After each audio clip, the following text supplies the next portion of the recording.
안녕하십니까. 오늘도 예증론 구절 바른 해석 계속 이어가도록 하겠습니다. 지난번까지 이제 베드로 후서를 마지막으로 신약 성경이 모두 마쳐졌고요. 오늘부터는 이제 창세기부터 시작을 해서 구약 성경에 이제 10번 정도 또 예정론 구절 바른 해석을 쭉 이어가도록 하겠고, 그것이 이제 마쳐지면은 모든 이 과정이 이제 끝나게 되겠습니다. 그래서 오늘은 이제 창세기가 되겠고, 한 4차례 정도 모세오경 쪽에서 또 이 구절을 택하도록 하겠고요. 나머지 또 구약 성경의 다른 부분들에서 이제 예정론 구절 많이 인용하고 우리가 보았을 법한 그러한 구절들이 되겠습니다. 어쨌든 간에 그런 구절들 위주로 쭉 이제 보면서 바른 해석을 이어가도록 하겠습니다. 이번에도 마찬가지입니다. 25장, 창세기 25장이 되겠고요. 19절부터 34절까지 본문이 되겠고, 한 구절이 되겠습니다. 이번에 마찬가지로 목차하는 예정론 구절과 예정론 교리가 먼저 무엇인지 말씀을 드리겠고요. 그 다음에 바르게 해석하는 것 넘어가도록 하겠고, 이게 본론부가 되겠죠. 그러고 나서 나중에 결론 적용으로 마치도록 하겠습니다. 먼저 본문을 쭉 먼저 보도록 하겠습니다. 아브라함의 아들 이삭 아브라함의 아들이라는 건 잘 알고 계시죠? 이삭의 후예라는 것은 이삭의 족보 쪽이 되겠습니다. 이삭의 계보, 이삭의 후예가 이러한다라고 해서 이제 이삭 쪽에 초점을 맞춰서 이제 나오는 본문이 되겠고요.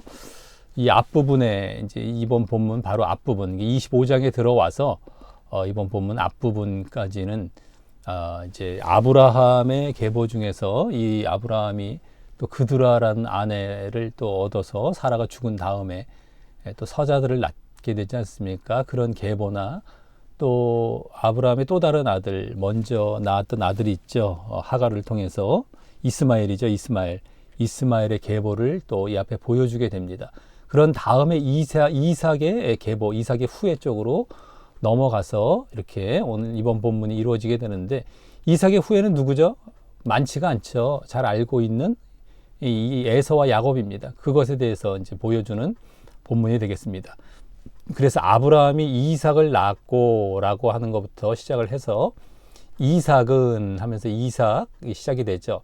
40세에 리브가를 취하여 아내를 삼았으니, 리브가에 대한 이제 또 소개가 나옵니다. 바단 아람의 아람 족속의 또 부두엘이라는 사람의 딸이고, 아람 족속 중 라반은 이제 오빠죠. 리브가의 오빠인데 그래서 리브가의 누이 여동생이었다라고 이제 라반도 소개해주고 있는 정도로 이제 리브가를 또 이렇게 소개를 해주고 아내가 되었다라고 얘기가 나옵니다. 그러면서 이제 여기서부터가 또 중요하죠. 이삭이 그 아내가 잉태하지 못함으로 그를 위하여 여호와께 간구합니다. 여호와께서 그 간구를 들으셔서 그 안에 리브가가 잉태하게 됩니다. 임신하게 됩니다. 그래서 이삭과 리브가가 임신을 했다라고 하면서 아이들이 그의 태 속에서 서로 싸워요. 그러니까 임신을 했는데 쌍둥이를 이제 임신한 것이 보여지죠. 아이들이 서로 싸운대요. 그가 가로되 이 같으면 내가 어찌할꼬, 이거 어떻게 해야 되나. 그래서 여호와께 묻자온대. 아까 이삭도 여호와께 간구했는데 리브가도 여호와께 묻자온대라고 이제 그 믿음을 보이게 되죠. 믿음이 보여지죠. 자, 이렇게 리브가도 이렇게 여호와께 간구했더니 여호와께서 또 그에게 이르시되 응답을 하십니다. 두 국민이 내 태중에 있구나. 또 두 민족이 내 복중에서부터, 똑같은 말이죠. 내 태중 내 복중. 근데 두 국민 두 민족 복중에서부터 나누이리라. 이 족속이 저 족속보다 강하겠고, 다 지금 국민, 민족, 족속 다 지금 개인이 아니죠. 민족적인 차원에서 지금 얘기를 하고 있습니다. 강하겠고, 이 족속이라는 것은 야곱으로 이루어질 족속, 저 족속은 에서로 이루어질 족속입니다. 뭐 굳이 또 이름을 얘기하자면 야곱이 이스라엘이 되지 않습니까? 이스라엘의 조상 그 이름으로 볼 때에도 야곱이란 이름이 이스라엘이 이제 바뀌면서 이스라엘을 이루게 됩니다. 저족속은 누굴까요? 에서가 이루는 그 민족 바로 에돔 족속입니다. 에돔 족속. 보다 강하겠고 또 큰 자는 어린 자를 섬기리라 하셨더라. 여기서 큰 자와 어린 자가 나오는데 이것은 지금 개인을 얘기할까요? 아니면 이 지금 민족을 얘기할까요? 여기 그대로 나왔잖아요. 민족. 그러다 갑자기 개인 딱 얘기가 할 일도 없고요. 그래서 지금 이 얘기를 다시 한번 반복해 준 거잖아요. 이게요. 그러니까 큰 자, 이게 바로 이제 야곱이 이루어질 이스라엘이 되겠고, 큰 자가 이제 에서가 이루어질 에돔 나라가 되겠고, 이거는 어린 자는 야곱이 이룰 이스라엘이죠. 그래서 섬기리라. 이렇게 얘기를 해준 것입니다. 다 민족이에요, 민족. 근데 이게 지금 예정론 9절이란 말이죠. 23절. 에서가 야곱을 섬기리라. 야곱은 버리웠고, 에서는 버리웠고, 야곱은 선택됐기 때문이다.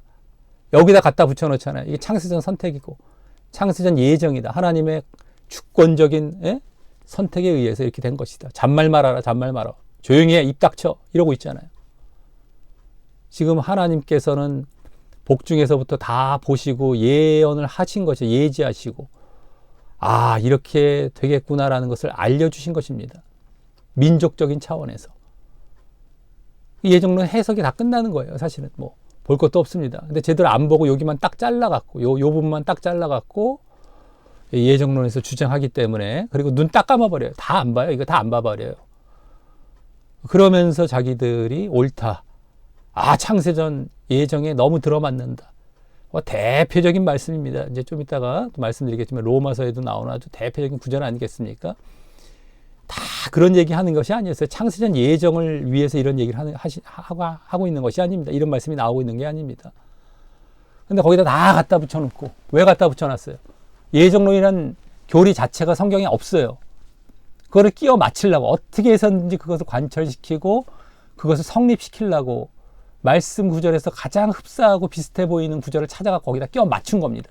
이건 절대 예정론을 뒷받침하는 구절이 아닌 거예요. 여기서도 지금 벌써 보여졌지만요. 자, 그 다음에 그 해산 기한이 찬즉 태에 쌍둥이가 있는데, 이제 드디어 쌍둥이가 보여지죠. 먼저 나온 자는 붉고, 형이죠, 형. 붉고 전신이 가독 같대요. 붉다 그래갖고 에서라고 이제 이름을 지었고요. 그 붉다라는 의미를 가진 그 나라의 말이죠. 이게 지금 후에 나온 아우는 야곱이죠. 손으로 에서의 발꿈치를 잡았으므로 그 또 의미를 가진 야곱이라고 이름을 짓게 되고요. 리브가가 그 아들을 낳을 때 이삭은 60세이었더라. 아까 이삭이 40세에 리브가를 취해 아내를 삼았는데 20년 만에 이렇게 드디어 아들을 낳게 된 겁니다. 쌍둥이.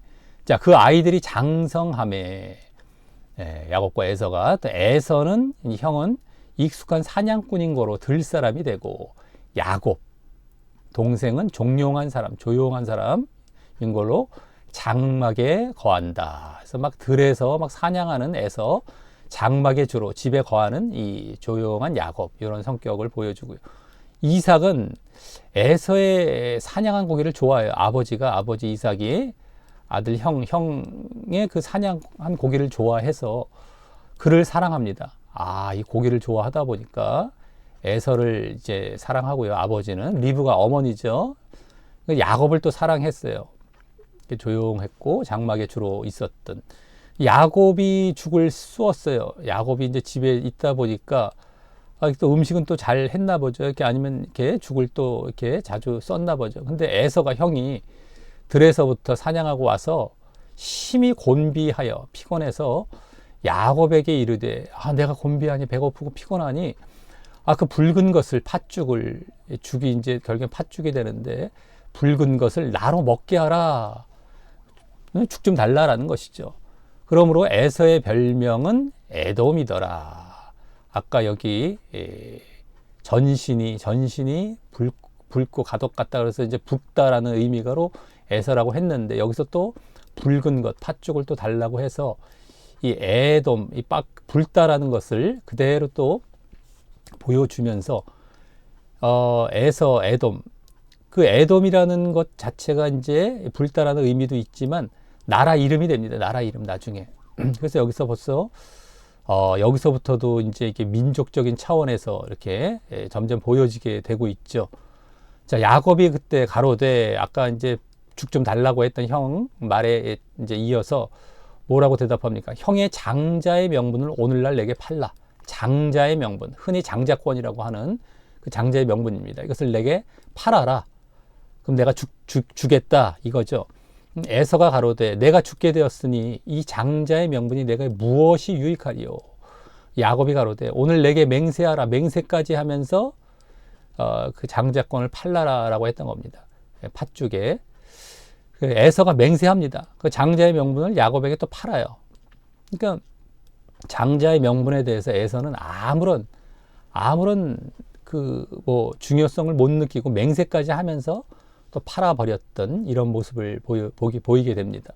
야곱이 떡과 팥죽을 에서에게 주매. 그래서 이제 팔아서 주었던 거죠. 떡과 팥죽을. 에서가 먹으며 마시고 일어나서 갔다. 이게 이제 좀 이따도 말씀을 드리겠지만 상당히 강조된, 원어에선 강조된 표현으로 이게 나옵니다. 상당히 이렇게 먹는 것에 집중하고 당장의 것에 어떤 집중하며 거기에 빠져서 이렇게 쭉 먹고 쫙 일어나서 쫙 갔다라는 얘기인데요. 어쨌든 에서가 그러면서 뭐라고 합니까? 장자의 명분을, 이 장자권을 경홀히 여김이었더라. 이렇게 했던 이유가 착 했던 것이 이 장자의 명분에 어떤 의미가 있는데요. 이제 말씀을 드리겠지만 사실 장자권이라는 것은 그 약속을 이어갈 그 이제 대상이 바로 장자가 되는 것입니다만 민족의 약속이 되겠고요. 그것을 경홀히 했다라는 것은 믿음이 없다라는 겁니다. 에서는 장자의 명분으로 자기가 하나님의 약속을 이어갈 것에 대한 믿음이 없었던 거예요. 이걸 팔아버리는 그런 모습을 통해서 믿음이 없었다는 것이죠. 그러니까 에서는 결국에는 경홀히 여기고 이렇게 영적인 것을 중요시하지 않고 육적인 것에 빠져 있었던 겁니다. 그렇기 때문에 믿음도 없고요. 그래서 결국에는 이와 같이 이제 장자권도 팔아버리고 중요한 건 이 부분이죠. 이 부분. 이 큰 자는 어린 자를 섬기리라. 이 부분이 성립이 되게 되는 겁니다. 그래서 개인적으로 볼 때에 큰 자가 에서가 야곱을 섬긴 경우가 없었어요. 우리 성경에도 나오죠. 전혀 없었어요. 근데 여기서 이제 민족적으로는 이스라엘이 그 에돔이 이스라엘을 섬긴 경우, 이 다윗이나 솔로몬 때나 이제 이럴 때 보면 나오죠. 주로 명확하게 이루어집니다. 근데 그 출발 자체가 그 민족의 조상인 에서와 야곱의 믿음에서의 차이였다라는 겁니다. 이제 그것을 보여주는 거예요. 이게 창세전 선택이 아니라 말이죠. 자, 이런 정도로 이제 오늘 본문도 쭉 훑어봤고요. 이런 이야기 차원이니까 신약보다 쉽죠. 쭉쭉 아는 내용이기도 하고 편해요. 이렇게 신약은 이제 막 여러 가지 내용들이 막 함축돼 갖고 막 의미들이 막 이렇게 됐는데 이건 이야기식으로 쭉쭉 가는 것이기 때문에 어려운 건 없습니다. 어쨌든 쭉 봤고 이제 본격적으로 이제 들어가서요. 예정론 구절과 예정론 교리가 어떤 것인지 말씀을 드리겠습니다. 아까 보았던 23절이 예정론 구절이 되겠고요. 거기서 큰 자는 어린 자를 섬기리라. 특별히 이 부분이 모한 자, 개인처럼 보이지 않습니까? 근데 사실 개인이 아니라고 했었죠. 이 족속, 저 족속 한 것처럼 민족과 나라를 얘기하고 있는 겁니다. 사실은요. 어쨌든 이 부분이 되겠고요. 이 무조건적 선택의 교리를 이제 주장을 합니다. 칼빈의 5대 교리로 말을 하자면. 그래서 더 구체적으로 말을 하자면 칼빈은 하나님께서 야곱을 선택한 것이 그의 의지와 행위와 무관하다고 얘기를 하죠. 자기 행위와 또 무관하다. 나는 아무것도 한 것이 없어. 그러면서요. 하나님께서 다 선택하신 거야. 창세전에 이겁니다. 그러면서 에서가 또 선택되지 못하고 유기된 것도 같은 이유다. 그의 의지와 행위가 무관하다. 다 하나님에 의한 거다. 하나님의 선택과 무육이다. 이거죠. 그래서 그런 것을 바울의 글 로마서 9장 11절이 되겠는데요. 그것을 인용하여 강조하면서 어떤 말씀이냐면 여기 나왔습니다. 그 자식들이 야곱과 에서와 야곱이 아직 나지도 아니하고 무슨 선이나 악을 행하지 아니한 때 이게 나오기 때문에 행함이 없다라는 거지. 아까 여기 행위와 무관하다라는 것을 주장할 때 여기 행하지 아니한 때에 택하심을 따라되는 하나님의 뜻이 행위, 여기 행위가 또 나오지 않습니까? 행위, 이 선이나 악을 행하는 것도 없이, 그러니까 행위가 없이 다 같은 차원인데 이 택하심 또 부르시는 이로 말미암아, 택하심과 부르심, 이게 창세전의 택하심과 창세전의 부르심, 이걸 갖고 이제 이렇게 얘기를 하는 것이죠. 이 얘기로 말미암아 서게 하려 하사, 요 말씀이 지금 그대로 지금 이 말씀과 이어지는 이 지금 말씀 아니겠습니까? 로마서에서 야곱과 에서에 대한 말씀. 그래서 행위가 아니다. 행위가 무관하다. 하나님의 절대적인 주권으로 인한 택하심과 부르심이다. 아, 그럴듯하게 보이지 않습니까? 전에 우리 로마서 9장에서 다 해석을 했습니다. 이게 그 말씀이 아니라는 것. 좀 이따가 또 말씀을 드리겠지만. 그래서 그냥 하나님께서 선택하신 근거가 인간의 행위에 있지 않다라고 주장을 하는 것이에요. 인간의 행위랑은 전혀 상관이 없어. 행위 죽이기 하죠. 여기 행위 죽이기. 이게 예정론의 실체라고 하지 않았습니까? 하나님에 의해서 다 돼. 그래서 여기서 또 나온 그 주장들이 우리는 안 돼. 우리는 못해. 하나님께 의해서, 하나님에 의해서 다 해야 돼. 이런 주장들이 지금까지도 예정론을 굳이 주장하진 않아요. 이거 예정론은 하도들 막 서로 간에 이렇게 교리적인 뭐 이렇게 다툼도 있고 여러 가지 또 부딪힐 수가 있으니까 굳이 예정론은 이렇게 조심스럽게 넘어갑니다. 사람들이 얘기를 잘 안 하고요. 슬쩍 넘어가는데 어떤 것으로 둔갑해서 많이들 보여지냐면 하나님께서 다 하신다. 이 말로 보통 예정론이 그렇게 약간 둔갑이 되고 희석이 되고 그렇게 약간 이제 이렇게 변화를 해서 아직도 등장하고 있습니다. 그러니까 인간의 행위는 다 죽여놓고 있어요. 이거를 다 죽여놓고 하나님에 의해서만 된다라고 얘기를 하는 거예요. 그게 다 예정론에서 출발한 겁니다. 근데 그렇지 않거든요. 인간이 반드시 해야 될 일이 있고 해야 돼요. 늘 말씀을 드리지만 하나님께서 인간이 행할 때 도우시긴 합니다. 도우세요. 근데 인간이 행하는 것도 그냥 자기 마음대로 행하는 것이 아니잖아요. 하나님께서 명령하신 그 명령을 그대로 행하는 거예요. 그게 행함이거든요. 순종이고요. 순종. 그럴 때 하나님께서 도우시는 거예요. 하나님께서 도우시는 것. 내가 주인 되고 내 마음대로 하는 그 행위가 아니라 하나님이 하라고 하신 행위를 해야 되는 것이고, 그랬을 때 하나님께서 도우시는 주인 차원에서 하나님이 모든 것을 시키셨고 뒤에서 그래야 하면서 또 이렇게 밀어주시고 하는 하나님이 주인된 그 그림입니다. 항상 이걸 놓쳐서는 안 되는데 우리가 인간이 어떻게 하나님보다 앞설 수 있어. 인간은 아무것도 하면 안 돼. 라고 하나님을 앞세워서 하나님을 주인 삼는 것처럼 둔갑을 시켜놨지만 실제는 그게 뭐라고요? 불순종입니다. 하나님께서 시키신 그 행함을 해야 되는데 난 못하겠어요. 아주 마치 아이들이 엄마가 이제 시킨 일을 갖고 안 하면서 막 울면서 막 자기 연민에 빠져서 불쌍한 척 하면서 말이죠. 엄마가 다 해줘야지. 예를 들어서 엄마는 해줄 거 다 해줬어. 이제 너가 이제 할 것만 남았어. 이거 너 하면 돼. 근데 너밖에 할 수가 없어. 이제 이거 해. 요거는 거기서도 이제 질질 짜면서 엄마가 해줘야 돼. 엄마를 높여요. 지금 이런 현상이에요. 이런 현상. 하나님을 높이는 게 그러고 있는 겁니다. 아주 단순하게 얘기하자면. 지금 근데 교회들마다 얼마나 이런 얘기들을 하나님만 높여갖고 모든 거 우리는 안 된다 이렇게 얘기를 해요. 이걸 죽여놓고 있어요. 근데 이걸 죽여놓으면 지옥 가거든요. 성경에서 가장 지옥 가는 지금 가장 넓은 물, 좁은 문, 양이나 염소냐 뭐 이런 이거의 가장이 아니라 그 전부입니다. 전부는 다 행함으로 결정이 돼요. 근데 이걸 죽여놨단 말이에요. 이게 예정론의 실체란 말이에요. 그러니까 그 배후에 누가 있다?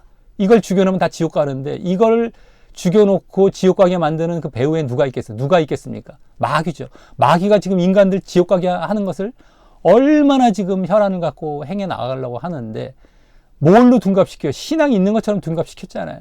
그래 놓고 다 지옥으로 데려가는 겁니다. 근데 사람들은 깨닫지를 못하고 아무리 알려줘도 거기서 안 벗어나요. 못 벗어나요. 왜요? 자기가 잘못되어 있는 걸 고치기 싫거든요. 내가 하기 싫은 것을 하고 싶지 않거든요. 그게 벌써 믿음도 없는 상태예요. 하기 싫다라고 하는 것 자체가 일단 믿음이 없는 겁니다. 그러니까 거기서 자기가 회개하고 돌이킬 생각을 안 하고 거짓 교리를 붙들고 그 잘못된 상태로 고집하고 마귀는 좋다 그때 그래 너 잘해 잘하고 있다 인간의 행위 다 죽여놓는 것으로 더 그들의 잘못된 것을 더 굳혀놓고 지옥으로 끌고 가는 겁니다. 이 실체를 잘 알아야 돼요.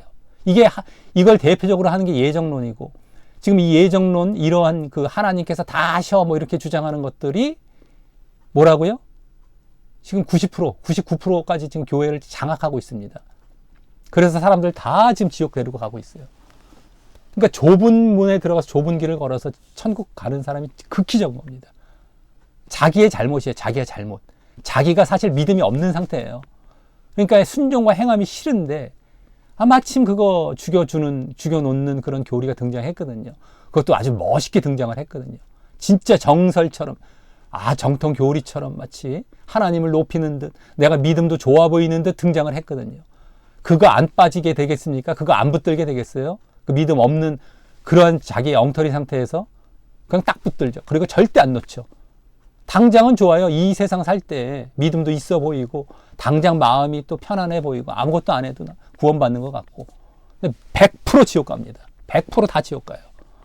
당장 좋은 게 아닙니다. 명심하시고 정말 빠져나오시길 바라겠습니다. 자, 그러면서 또 엉뚱한 것은 이같이 야곱과 에서의 선택과 유기가 행위와 지금 무관하다라고 해놓고서 금방 또 모순되게 인간의 행위가 유기에 있어 버리는 것. 아까 선택과 유기 중에서 이제 버려지는 요 유기 쪽이죠. 일중, 이중 예정이라는 것이 이겁니다. 바로 선택과 유기. 근데 어쨌든 유기에 있어서는 고려의 대상이래요. 인간의 행위가. 근데 이 선택에 있어서는 전혀 그렇지 않대요. 그러니까 선택은 내가 뭐 어떻게 하나 마냐 뭐 그런 건 중요하지 않고 선택은 받지만 유기할 때는 행위가 고려의 대상이 돼서 유기가 된대. 자기 책임이래요. 이게 말이 됩니까? 선택은 그냥 무조건적으로 선택을 해놓고 유기는 행위에 의해서 다 유기가 이제 결정이 된대요. 이렇게 불공평한 하나님이 어디 있습니까? 행위가 누구 선택받을 자에게는 뭐 전혀 그렇지 않고 유기될 자에게만 고려의 대상이 된다. 이것도 이제 성경에 그렇게 보여지니까 자기들도 말을 안 할 수 없으니까 이렇게 얘기를 하게 되는 거죠. 근데 얼마나 모순됩니까? 그래서 이전 과정에서도 이제 계속 보았었지만 예정론은 모순투성이고요. 왜 모순이겠습니까? 성경에 안 맞기 때문에 그때마다 땜빵을 해야 되거든요. 그러니까 모순투성이 계속 나오는 거예요. 또 이걸 땜빵하면 또 나오고. 온통 100%가 다 모순입니다. 나중에 보면요. 막 어떻게 걷잡을 수가 없어요. 어떻게 메꿀 수가 없어요. 떼울 수가 없는 지경까지 이르는데 사람들은 그거 보고서도 거기서 안 나와요. 왜요? 자기의 잘못된 상태를 고치기 싫거든요. 그러니까 이거 계속 자기도 눈 가리고서 그냥 따라가는 거예요. 나 몰라 이러면서 따라가는 거예요. 지옥 간다니까요. 그래서 명심하시길 바라겠습니다. 그래서 그럼에도 눈 가리고 아웅식으로 말을 하는 것을 또 보게 되는 거예요. 자기들이 봐도 누가 봐도 이 초등학생이나 뭐 유치원생이 봐도 이게 얼마나 모순됩니까? 하나님을 이렇게 모독해 놓을 수 있습니까? 근데 눈 가리고 아웅하는 거예요. 그냥 몰라 난 내가 좋을 때는 난 믿어버려 그냥 이러면서 가는 거예요. 그러니까 지옥 가는 거예요. 지옥을 간 다음엔 자기가 그 행동을 보인 걸 어마어마하게 슬피 울며 이를 갈면서 후회를 하겠죠. 근데 후회해봐야 늦었어요. 이제 돌이킬 수가 없는 겁니다. 이 세상에 있을 때 양심적인 반응을 하고 내가 돌이킬 걸 돌이키고 그래서 구원의 길로 가야 되는데 그걸 안 해요. 에라 모르겠다가 지옥을 가게 만드는 겁니다. 자기를. 그리고 지옥에서 아무리 후회해도 소용없습니다. 명심하시길 바라겠습니다. 그래서 더 큰 문제는 대부분의 신자들도 그 말을 듣고 그 모순을 전혀 분별을 못하는 것입니다. 전혀 분별을 안 하기도 하지 안 해요. 못하는 것도 있고 못하는 것도 큽니다. 자기가 저 잘못된 상태에 있으니까 분별을 못 하기도 해요. 그러면서 자기가 안 하기도 해요. 그래서 지옥을 기어코 자기가 스스로 가는 겁니다. 기어코 가요. 기어코 자기가. 그리고 명심하시길 바라겠습니다. 자, 이제 본론으로 바르게 해석으로 들어가겠습니다. 예, 창세기는 먼저 이제 1장부터 11장까지 내용을 먼저 보자면 아담과 하와의 타락 사건, 너무 유명한 사건, 또 이후에 노아의 홍수 사건, 너무 또 유명하죠. 이것도 타락을 했기 때문에 홍수 사건이 일어난 것이죠. 그것뿐만 아니라 또 바벨탑 사건으로 또 인류가 재타락해요. 그렇죠? 이 타락하는 내용들이 이 11장까지 해서 계속 보여집니다. 그래서 하나님께서는 그 모습들을 보시고 인류를 이제 다른 방식으로 새롭게 재창조하시기 위해서, 아, 이거 안 되겠구나. 인간들이 너무 지금 계속 타락해가고 내가 다시 창조를 해야겠다. 다시 시작을 해야 되겠다. 그것을 위해서 사실 창세 전부터 갖고 계셨던 계획, 이걸 이행하시게 되는 겁니다. 그게 구원 계획이기도 하고요. 그게 재창조가 되죠. 우리가 구원받는다고 했을 때 그건 재창조가 되는 겁니다. 사실은요. 우리가 거듭남, 부활, 이게 다 사실은 재창조 쪽으로 이제 다 연관이 되는 것이죠. 창조가 처음에 이제 우리에게 이루어져 있지만 재창조를 지금 또 예수님을 통해서 하고 계신 거예요. 우리를 구원하시는 게 바로 그 이제 길로 이끌고 계시는 것입니다. 그래서 이 창조라는 것이 아주 큰 이 창세기의 큰 사건 중에 하나인데, 이제 재창조까지 바로 창세기에 다 이제 들어가게 됩니다. 그래서 바로 어떻게 계획을 이행하신다? 믿음으로 말미암는 하나님의 백성과 하나님의 나라를 세우시려는 계획이었습니다. 믿음으로 하나님의 백성과 하나님의 나라, 이건 구원 쪽이죠. 백성, 나라의 믿음으로 이것을 이렇게 그 나라, 구원, 천국, 이것을 세우시려는 계획이었습니다. 그 믿음은 궁극적으로는 메시아에 대한 믿음이고요. 그 믿음으로 말미암아 그 메시아를 왕으로 하는 하나님 백성과 하나님 나라에 참여케 하시려는 것인데요. 그러니까 메시아 왕국, 그리스도의 나라, 하나님 나라라고도 다 얘기할 수 있는 그것을 이렇게 계획을 하시고, 이렇게 믿음에 의해서 이 메시아 그리스도를 믿는 믿음에 의해서 이렇게 그 나라에 참여케 하시려는 그 계획이 있습니다. 믿음으로 구원받게 하시려는 계획이죠. 간단히 말해서요. 근데 그 이전에 인류에게 그 믿음에 대해서 알리시고 가르치시기 위해, 그러니까 메시아를 보내시기 이전에 그 믿음에 대해서 알리시고 가르치시기 위해, 우리가 믿음의 대상이 메시아인데요. 근데 믿음에 대해서 가르치시기 위해서 메시아 예수 그리스도께서 오시기 2000여 년 전에, 그러니까 지금으로부터 2000년 전이면 예수님께서 오신 때고, 예수님 오시기 또 2000년 전이 되겠습니다. 그때의 인류에 얼마 남지 않은 경건한 계보 중에 얼마 안 남은 경건한 계보였어요. 아까 다 타락하는 그런 모습들 가운데, 근데 그 경건한 계보 중에 아브라함이란 인물을 택하시고 그에게 하나님 나라를 예표하는 민족의 약속과 땅의 약속을 주십니다. 여기 아까 하나님의 백성이나 하나님의 나라, 다 이제 천국 쪽입니다. 이 나라를 이룬다는 건 백성이 있어야 되잖아요. 다 천국이에요. 구원 쪽이고. 근데 민족, 땅 똑같습니다. 민족은 백성, 하나님 백성, 땅, 하나님 나라. 그 약속을 주세요. 아브라함에게. 이게 어디에 나오죠? 우리 아주 유명한 구절입니다. 12장에 들어와서 내가 내게 본토 친척 아비집을 떠나서 내가 내게 지시할 땅으로 가라. 땅의 약속입니다. 땅. 내가 거기서 너에게 큰 민족을 이루게 하겠다 할 때 민족. 1, 2절에 나와요. 그죠? 그러니까 너가 복의 근원이 되리라. 복이 되리라. 이렇게 또 복까지도 약속을 주시죠. 근데 어쨌든 중요한 거는 민족과 땅의 약속. 이게 대표적인 약속인 겁니다. 바로 다 결국에는 구원, 천국을 예표하는 약속이었어요. 아브라함에게 이제 먼저 주신 것입니다. 예? 본토 친척 아비집을 떠나서 땅, 내가 지시할 땅. 여기서는 물론 이제 구약에서 이제 가나안 땅이 먼저 이렇게 나오고 이스라엘 민족이 그 백성이 되는 것이죠. 그것은 이제 이방 나라에까지 다 나중에는 복음이 전해져서 정말 하나님 백성과 하나님 나라를 이룰 것에 대한 하나의 예표가 되었던 겁니다. 그래서 그의 그 약속들에 대한 믿음을 계속 시험하고 연단하시게 돼요. 약속들, 이 두 약속입니다. 민족의 약속, 땅의 약속. 근데 그 중에서 이제 창세기에서는 주로 민족의 약속이 주로 주를 이루게 되죠. 땅의 약속은 언제 또 이루어집니까? 이 모세를 통하여서 출애굽해갖고 가나안 땅으로 나아갈 때에 또 이제 민족의 약속도 물론 이제 출애굽기에서 주로 이제 보여지죠. 이루어지는 것이. 근데 이제 믿음을 계속 시험하는 차원에서는 어떤 약속이 주를 이루느냐면은 민족의 약속 쪽입니다. 민족의 약속 쪽. 그러니까 믿음이긴 믿음인데 일단 약속들에 대한 믿음.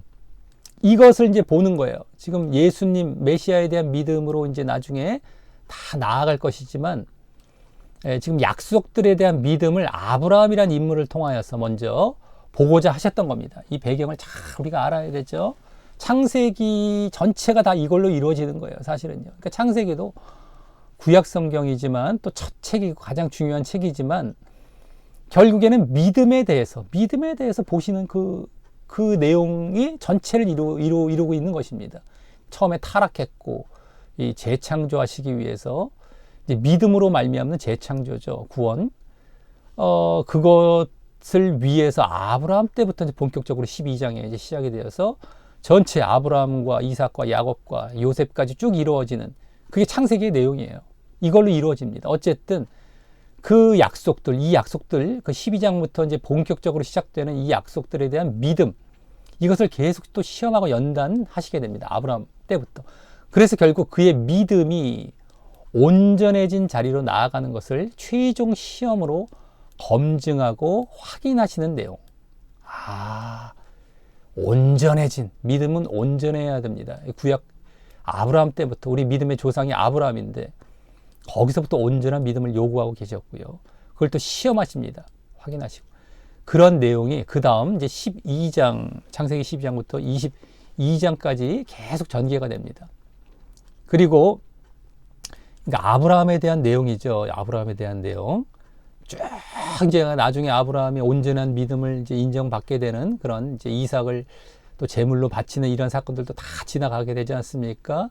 자, 그리고 이후에 23장에서는 아브라함과 같은 믿음의 길을 걸었던 아브라함의 아내 사라의 죽음과 또 대칭적으로 그의 아들 이삭의 아내가 될 리브가의 소개로 이삭, 이번 본문은 이삭과 리브가가 이제 주된 이제 더 배경이지만 어쨌든 이삭의 아내가 될 리브가의 소개, 사라 죽음과 함께 리브가의 소개로 이제 아브라함의 세대는 점점 물러가게 되고 대신 그 아들 이삭의 세대가 등장하게 됩니다. 이삭 쪽으로 이제 넘어가게 돼요. 23장부터 슬슬 이제 아브라함 쪽은 다 이제 지나갔고요. 자, 이후 이번 본문의 앞장인 24장. 이번 본문은 이제 25장 쪽입니다. 근데 바로 24장에서는 그 이삭과 관련된 내용이 본격적으로 전개되기 시작을 하는데 그것은 이삭이 리브가와 결혼하게 되는 사건을 통해서였습니다. 그러면서 거기서는 이제 세대 교체를 이룰 이삭의 믿음과 그 안에 리브가의 믿음이 또한 함께 보여지게 됩니다. 이제 아브라함과 세대 교체를 이루게 될 이삭인데 이삭 중에서도 뭘 본다고요? 믿음. 이게 지금 핵심이에요. 핵심. 창세기에서도. 근데 그 안에 리브가의 믿음도 함께 가고 있고요. 사라도 그랬던 것처럼. 자, 그들이 아브라함의 믿음을 그래서 이어갈 것이고 또 그러므로 하나님께서 아브라함에게 주신 민족과 땅의 약속, 민족의 약속과 땅의 약속도 이어지게 할 것이기 때문입니다. 그러니까 아브라함에게도 무슨 믿음을 요구하셨던 것이죠? 민족의 약속과 땅의 약속에 대한 믿음이었잖아요. 그러니까 이삭에게도 마찬가지인 거예요. 민족의 약속과 땅의 약속에 대한 믿음을 이제 믿음이 보여지는 것이고 이삭에게. 그리고 그 약속도 이삭을 통해서 계속 이어가게. 아브라함 때부터 이삭, 야곱, 요셉 쭉 가다가 나중에 모세 때 그걸 이루어지지 않습니까? 근데 다 믿음들이 다 그 있은 가운데에 그것이 이루어지는 겁니다. 그들이 계속 믿음을 갖고 그 약속에 대한 믿음을 갖고 그 약속이 나중에 그래서 이루어지는 이런 것이거든요. 그러니까 이들의 믿음과 이삭의 믿음과 그 약속에 대한 믿음, 이게 함께 이제 가고 있는 겁니다. 자, 그에 이어서 이번 본문은 25장 19절부터입니다. 19절부터 34절인데요. 거기에 속해 있는 25장에 들어와서는 이제 이삭과 관련된 내용이 더 진전이 되어서 24장보다 더 나아간 이삭의 믿음과 이삭의 믿음 또 나와요. 믿음 쪽입니다. 또 이삭의 아들에게 믿음이 이어지는 것까지 보여주게 되는 겁니다. 25장에서 이번 본문에서 이삭의 아들 누구죠? 에서와 야곱 중에 결국엔 그 믿음이 이어지는 대상은 누가 됩니까? 야곱이죠. 그래서 아브라함과 이삭과 야곱의 하나님, 야곱 쪽으로 가지 않습니까? 그러니까 그것까지 보여진다는 거예요. 야곱의 믿음까지 이삭뿐만 아니라 25장에 들어와서. 자, 그래서 먼저 25장 1절부터 11절 이번 본문 앞부분이죠. 앞부분 중에서 또 전반부 부분 거기서는 아브라함의 마지막 이야기로서 아브라함도 이제 죽어요. 아브라함의 죽음이 보여지는데 이때 아브라함이 그두라라는 후처를 맞아 들어서요. 사라가 죽은 다음에 후처 그두라라는 아내가 또 나오지 않습니까? 근데 6 아들을 또 낳아요. 그래서 또 그 손자까지 납니다. 아들들이 그러한 서자 적자는 이제 이삭이 되는 것이고, 그죠? 이 사라를 통해서 낳은 그 하나님의 약속에 의한 아들 이삭밖에 없어요. 그 하가를 통해 낳은 이스마엘이나 이 그두라를 통해 후처를 통해 낳은 이 사람들은 이 아들들은 다 서자가 되죠. 자, 이어서 12절부터 18절 이제 이번 본문 바로 앞부분입니다. 거기서는 아브라함이 사라의 여종 하가를 통해 낳았던 서자 또 누구죠? 이스마엘의 계보를 또 보여주게 돼요. 계보가 나오는 거예요. 계보. 아까 아브라함 쪽도 이 계보라고도 할 수 있지. 6 아들, 그 손자, 이러한 어떤 계보 같은 이 내용들이 나왔단 말이죠. 근데 여기서 또 계보가 나와요. 이스마엘 쪽도. 그것을 보여주며 또다시 그 후손이 많았음을, 이스마엘 쪽도 얼마나 후손이 많았음을 또 보여줘요. 이는 자식이 없는 이삭에게는 고통이 될 환경이었습니다. 이제 자식이 없다라는 것이 나오는데 이삭에게는 고통이 될 환경. 근데 그 앞에서 아주 그 아브라함의 후처를 통한 것, 그런 계보나 또 그 서자 이스마엘 형 되는 이 이스마엘의 계보나 이런 것들을 봤을 때는 이삭에게는 고통이 될 만한 그러한 환경으로 보여지고 있었던 것이고, 어쨌든 또 계보라는 것이 보여지고 있어요. 계보. 네, 또 계보가 이삭 쪽으로도 이어져 가는 겁니다. 이번 본문에서요. 자, 다음 이제 이번 본문으로 들어와서 먼저 19절부터 26절에서는 본격적으로 보이고자 하는 이삭의 후예인 이삭의 영적 계보에 대한 내용이 나옵니다. 여기서도 계보. 이삭의 후예. 여기 본문 이제 나오는데요. 이삭의 후예, 이제 이번 본문 첫 절에 후예라는 말 나오죠. 계보를 얘기하는 겁니다. 여기서도. 그래서 아까 계보라는 것 자꾸 말씀을 드린 것이 그거예요. 여기도 다 이제 계보를 보여주기 위해서 이번 본문이 이렇게 쭉 이루어지는 겁니다. 근데 이삭은 많지 않잖아요. 아들이 누구와 누구? 에서와 야곱. 2명이지만 어쨌든 계보 차원에서 보여주는 것이 이번 본문인 겁니다.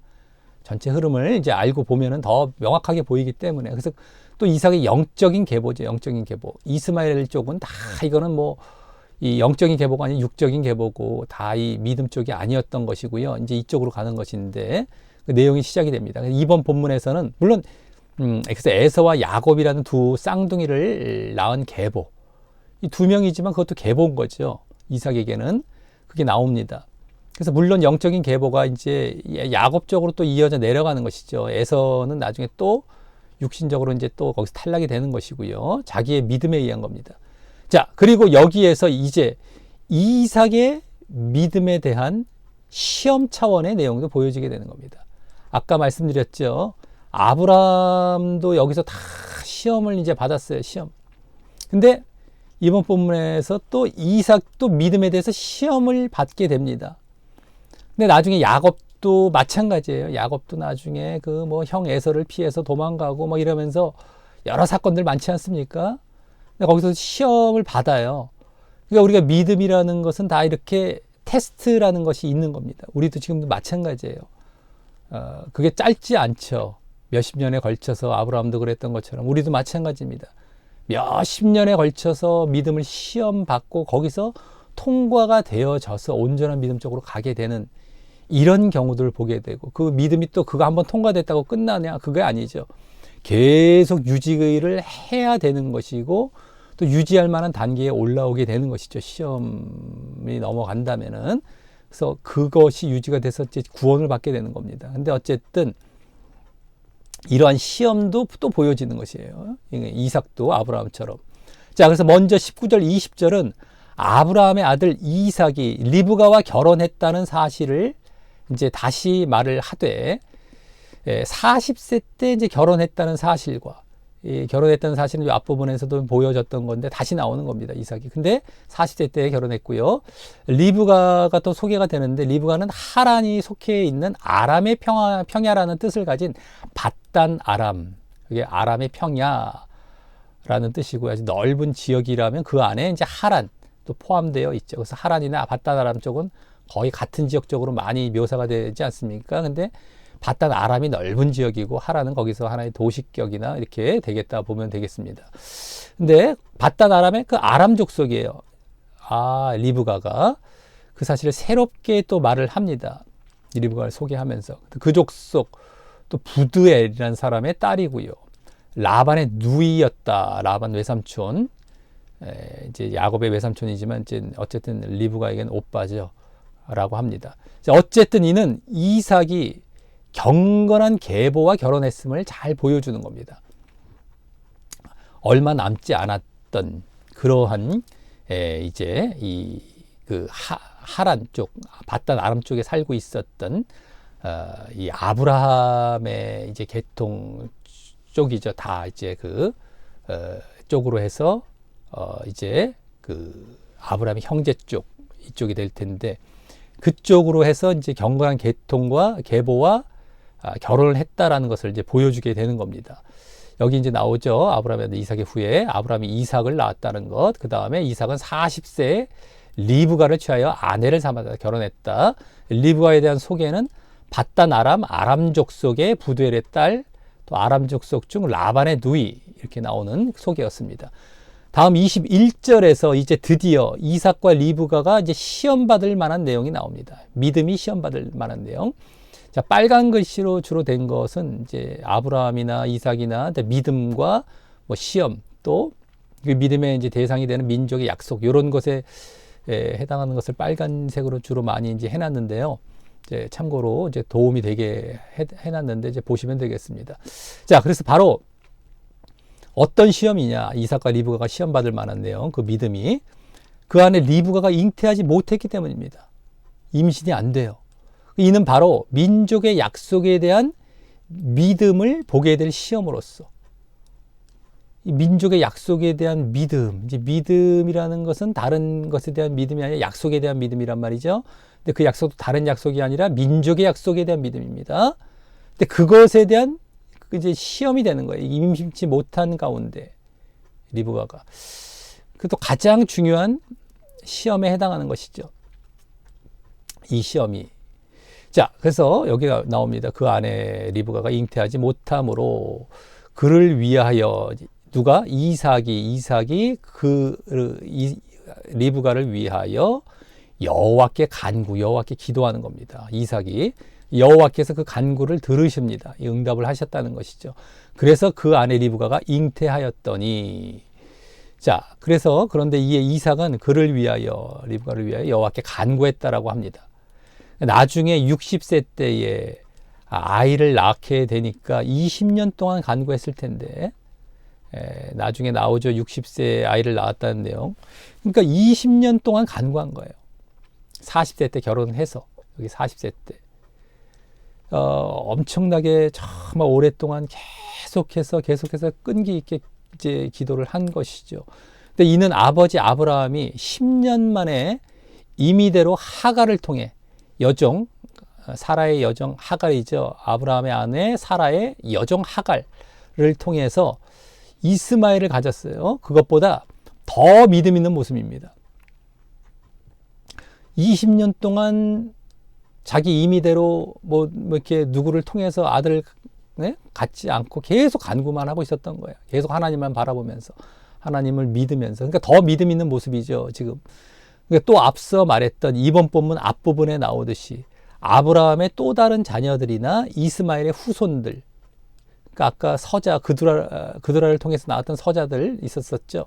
그 다음에 이스마엘의 후손들 나왔다고 했었죠. 그들을 옆에서 지켜보는 고통 중에서도 말입니다. 그 많은 그 옆에서 그냥 아버지도 자기 이제 형제격 되는 그 아들들 계속 낳죠. 또 이제 그 이스마엘 형도 계속 자손을 갖는데 자기는 없어요.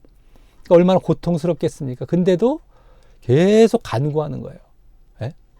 그래서 이는 그동안에 아브라함의 영향이 컸을 것이고요. 아브라함의 이제 여러 가지 모습들을 봤겠죠. 믿음의 이제 시험 연단의 과정, 아브라함의 믿음의 모습들을 쭉 보면서 컸을 것이고, 영향이 컸을 것이고, 또 이삭은 지금 그만큼 이미 어느 정도 성장한 믿음의 단계에 와 있는 것입니다. 아, 성장한 믿음. 어느 정도는 성장한 거예요, 벌써. 이걸 봤을 때 20년 동안 계속 기도하고 있었던 걸 볼 때에 믿음이 보여지고 있죠, 벌써. 그래서 여기서도요. 자, 그랬더니 이제 여호와께서 그 간구를 들으셨으므로 그 안에 리브가가 잉태하였다고 합니다. 아까 봤죠, 여기. 응답받아서 임신을 합니다, 리브가가. 이는 이삭이 단순히 끈질기게 인내하며 기도했더니 응답받았다라는 정도로 보면 안 되고요. 야, 우리도 끈질기게 기도해, 인내하면서. 그럼 응답받아. 무엇이든 간에 너가 이루고자 하는 거 끈질기게 기도하면 언젠가 응답하셔. 이거 잘못된 것이죠.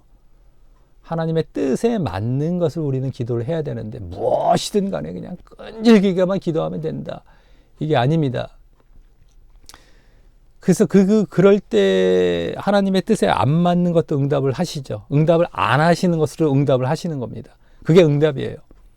그러니까 하나님의 뜻에 합당한 것을 우리가 하나님의 약속을 바라보면서 기도한다면 모를까. 그러지 않을 때는 뭐 끈질기게만 기도하면 무조건 응답받는다. 이런 쪽으로만 보면 안 됩니다. 지금 이삭의 응답을 보면서. 자, 이삭은 그것이 아니라 이삭은 뭐예요? 이미 아버지 아브라함을 통해 민족의 약속을 이루실 하나님의 그 신실하심을 충분히 교육받고 전수받아서 벌써 다 이제 하나님의 신실하심을 아브라함을 통해서 다 이제 보고 자기도 전수를 받은 거예요. 근데 하나님의 민족의 약속을 이루실 것에 대해서. 그래서 그 민족의 약속에 대해서 설령 오래 걸릴지라도 의심하지 않고 이루실 때까지 끝까지 기도한 것입니다. 그러니까 약속에 대한 믿음이죠. 의심하지 않고 계속 믿고 있는 거예요. 그 약속, 하나님께서 주신 그 약속을 믿는 그 믿음 안에서 끝까지 기도한 것이지 내 뜻대로 뭐 내 마음대로 나의 그 어떤 그 뜻을 이루기 위해서 기도한 것이 아닙니다. 하나님의 뜻과 하나님의 약속을 바라보면서 끝까지 기도한 거예요. 이삭은 이를 통해서 뭐 기도의 훈련 또 응답의 훈련을 받았을 것이지만 기도와 응답 이런 걸 다 이제 받긴 받았겠죠. 근데 무엇보다 약속에 신실하신 하나님을 아버지 아브라함처럼 분명히 체험하고 그래서 확고한 믿음 가운데 나아가게 되었을 것입니다. 아, 분명하게 약속을 지키시는구나. 왜요? 민족을 주시기로 했으면은 내 대에서 이삭 내 대에서 나 하나인데 외아들인데 나에서 끝나는 게 아니라 분명히 주실 것이야. 그래야만 이 민족이 나중에 이루어져 갈 것이니까 라고 끝까지 믿고 나중에 또 주시지 않습니까? 주셨다고 하지 않았습니까? 그러니까 신실하신 약속에 신실하신 하나님을 체험하게 되는 겁니다. 그래서 아주 확고한 믿음, 이제는 흔들리지 않고 더 확고하고 분명한 믿음 가운데 나아갔을 것이겠죠. 이제 이것이 중요한 겁니다. 그래서 우리도 뭐 약속을 응답받는다 내지는 뭐 여러 가지 이적을 체험한다 했을 때도 그 이면에 있는 믿음 쪽으로 우리가 이 도움을 얻어야지 그 자체 뭐 이적 자체랄까 뭐 약속 그 응답 자체에 우리가 몰입하고 거기에 매몰돼 버리면 안 됩니다. 하나님은 그것을 위해서 응답을 주시고 뭐 이적 주시는 게 아니기 때문에 믿음입니다. 믿음. 믿음은 또 우리가 왜 갖죠? 구원을 위해서인 거예요. 결국엔 거기에 초점을 맞추고 영적인 것에 초점을 맞춰야지 자꾸 그 응답 쪽으로 그 신비적인 것에 그 자체에 초점을 맞추면 절대 안 되는 겁니다. 그래서 여기서도 다른 것보다 응답 근데 지금도 사실은 뭐 얼마나들 뭐 얘기를 해도 응답 여기서 끝나고 말아요. 이렇게만 응답받아요. 저렇게만 응답받아요. 이런 방법들 막 가르치고 또 신비적인 것도 은근히 많이들 요새도 유행하더라고요. 그러니까 사람들 관심이 다 육적이고 이런 응답 쪽 하나님이 이용해 먹는 거거든요. 실질적으로. 엄밀히 말하자면 포장은 여러 가지로 잘 해놔요. 포장은 마치 믿음 있는 것처럼 포장을 하지만 결국에 응답 자체 자기의 뜻을 이루는 것이죠. 뭐 신비한 것 자체 뭐 그거에 끝나는 겁니다. 그게 아니라 이걸 받았으면 내가 또 기도해서 또 응답 받아갖고 또 이거 이루고 저거 이러면 안 되죠. 응답을 한 번 받더라도 어떻게 돼요? 하나님이 정말 약속에 신실하시고 우리를 구원을 이루실 그분이시구나. 내가 정말 하나님의 약속을 믿고 하나님을 분명하게 믿고 하나님의 뜻에 철저하게 내가 순종을 해야 되겠구나. 순종하는 자들에게 구원을 주실 분이라는 걸 난 분명히 믿어야겠구나. 이러한 믿음으로 나아가야 되겠죠. 근데 그냥 그 응답 자체 어떻게 방법이 뭐냐 뭐 이런 쪽으로라든가 뭐 어떻게 하면 하나님의 음성을 듣느냐 뭐 요새 유행하는 것 같더라고요. 뭐 어떻게 뭐 듣고 적고 뭐 이적적인 거예요. 약간 이제 신비적인 쪽이고 사람들이 거기에 관심이 많습니다. 응답은 기복 쪽이죠. 음성 듣는 건 신비 쪽이죠. 예전부터 그래왔어요. 기복 아니면 신비. 기복과 신비의 특징은 뭐다? 눈에 보이는 것, 뭔가 현상이 나타나는 것. 안 나타나고 안 보이는데 믿는 것, 이게 믿음이란 말이에요. 보지 못하고 믿는 자들이 더 복되다. 말씀만 갖고 믿어도 괜찮아요. 충분해요. 근데 그것을 꼭 뭔가 봐야 되고 뭔가 내가 들어야 되고 뭔가 체험하지 않으면 못 믿겠다. 그 이면에 사실 그런 것들이 있는 겁니다. 유행하는 이유가 기복이나 신비가 있는 거예요. 요새 응답받는 방법, 뭐 하나님의 음성 듣는 방법 이런 게 아주 유행하더라고요. 물론 하나님의 음성을 듣는 게 뭐 잘못된 건 아닌데 너무 또 거기에 또 이제 치우치고 계속 거기에 혹해갖고 다 거기에 빠져 있는 거예요. 문제는 우리가 그것이 중요한 것이 아니라 하나님의 말씀이고 말씀대로 내가 분명히 하나님을 믿고 순종해 나아가는 것이거든요. 이게 하나님께서 원하시는 거란 말이죠. 근데 포장들은 잘 해놓고 둔갑은 잘 해놨는데 뭐 응답, 기복 쪽 아까 뭐 음성 듣는 거 뭐 신비 쪽으로 다 또 갔어요. 그러니까 이제 고차원 쪽으로 포장을 한 것이죠. 예전에 뭐 60년대부터 뭐 80년대, 90년대까지 기복과 신비가 아주 판을 쳤습니다. 그것이 그런 식으로 쫙 위장하고 아직까지 등장하고 있는 거예요. 사실은요. 앞으로도 그럴 것이고. 근데 안 보여도 믿는 것이 중요한 겁니다. 지금 이삭도 잘 안 보였어요. 아무것도 안 보였어요. 그냥 믿는 겁니다. 그러니까 더 확고한 믿음으로 가고요. 그럼 된 거예요. 그래서 더 순종해 가고. 이러면 되는 거예요. 이게 중요한 것이다라고 하는 겁니다. 그게 진짜 내 믿음이 되는 것이고요. 자, 그리고 그렇게 이 리브가가 잉태했는데 22절과 같이 아이들이 리브가의 태 속에서 서로 싸우게 됨을 느낍니다. 이 아이들이 싸운다고 해서 쌍둥이를 낳는다, 그러니까 잉태가 됐구나, 임신됐구나라는 걸 이제 알 수 있죠. 아이들이 그의 태 속에서 서로 싸우는지라. 그가 가로되, 리브가가 가로되, 이 같으면 내가 어찌할꼬 이거 어떻게 해야 되나 하고 여호와께 묻자온대라고 하고 있죠. 그래서 리브가는 이렇게 고통스러운 말을 어떡할까 하면서 다음 가서 여호와께 묻게 되는데 이 모습도 주목해야 합니다.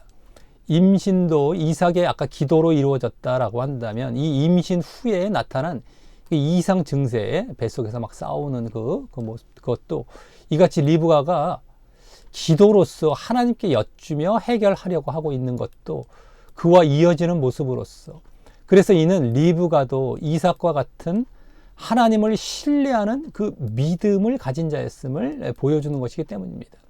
그래서 리브가는 분명 하나님께서 악한 결과를 가져오게 할 것이라고 생각하지 않고 민족의 약속을 분명 이루어 가실 것을 믿고 기도했을 것입니다. 그러니까 계속해서 민족의 약속을 이제 이삭처럼 계속해서 바라보면서 믿으면서 그걸 믿고 기도했을 것이다 라고 하는 거예요. 이 리브가도 이삭처럼 이런 믿음이 있었다라는 것을 우리가 여기서 엿볼 수 있는 것이다 라고 하는 것이죠. 자, 그랬더니 23절과 같이 여호와께서 응답을 해 주십니다. 여기서도 응답을 해 주시는데 이렇게 이제 말씀을 주시는 것이죠. 두 국민이 내 태중에 있고 두 민족이 내 복중에서 나누일 것이라고 말입니다. 여기입니다. 자, 여기서 하나님의 대답을 잘 이제 보아야 합니다. 분명 국민과 민족으로 대답을 하셨습니다. 두 국민, 두 민족. 야곱과 에서와 야곱, 이건 두 적었는데, 민족, 국민으로 이렇게 대답을 해주셨습니다. 이는 민족의 약속과 이어지는 대답입니다. 지금 민족의 약속이 계속 흘러가고 있고, 그것을 믿고 있는 믿음을 지금 이삭과 야곱이 보이고 있는 가운데의 대답도 민족의 약속으로 대답을 해주고 계신 거예요. 그 관련해서. 그러기에 하나님께서는 지금 계속해서 그 민족의 약속을 이루어 가시기 위한 섭리 중에 있으심을 보여주고 계신 것입니다. 민족의 약속이에요. 여기서 이제 명확하게 보여지죠. 그러니까 우리가 창세기를 보면서 재밌어, 얘기가 뭐 이런 사건도 있고 저런 사건도 있고 이 정도로 끝나면 안 됩니다. 이 배경이 지금 아브라함 때부터 주셨던 땅의 약속, 민족의 약속을 계속 이루어 가시는 그런 차원, 그것에 대한 믿음을 요구하시는 차원이거든요. 그래서 지금 그 배경 가운데에 이것도 이런 말씀을 딱 나오는 거예요. 여기서 왜 두 국민과 두 민족이 왜 나오는지 그 배경을 명확하게 알고 따라가고 있었던 자들에게는 이게 오호라 하고 분명하게 그냥 바로 깨달아지죠. 민족으로 또 대답을 해주시는구나, 하나님께서.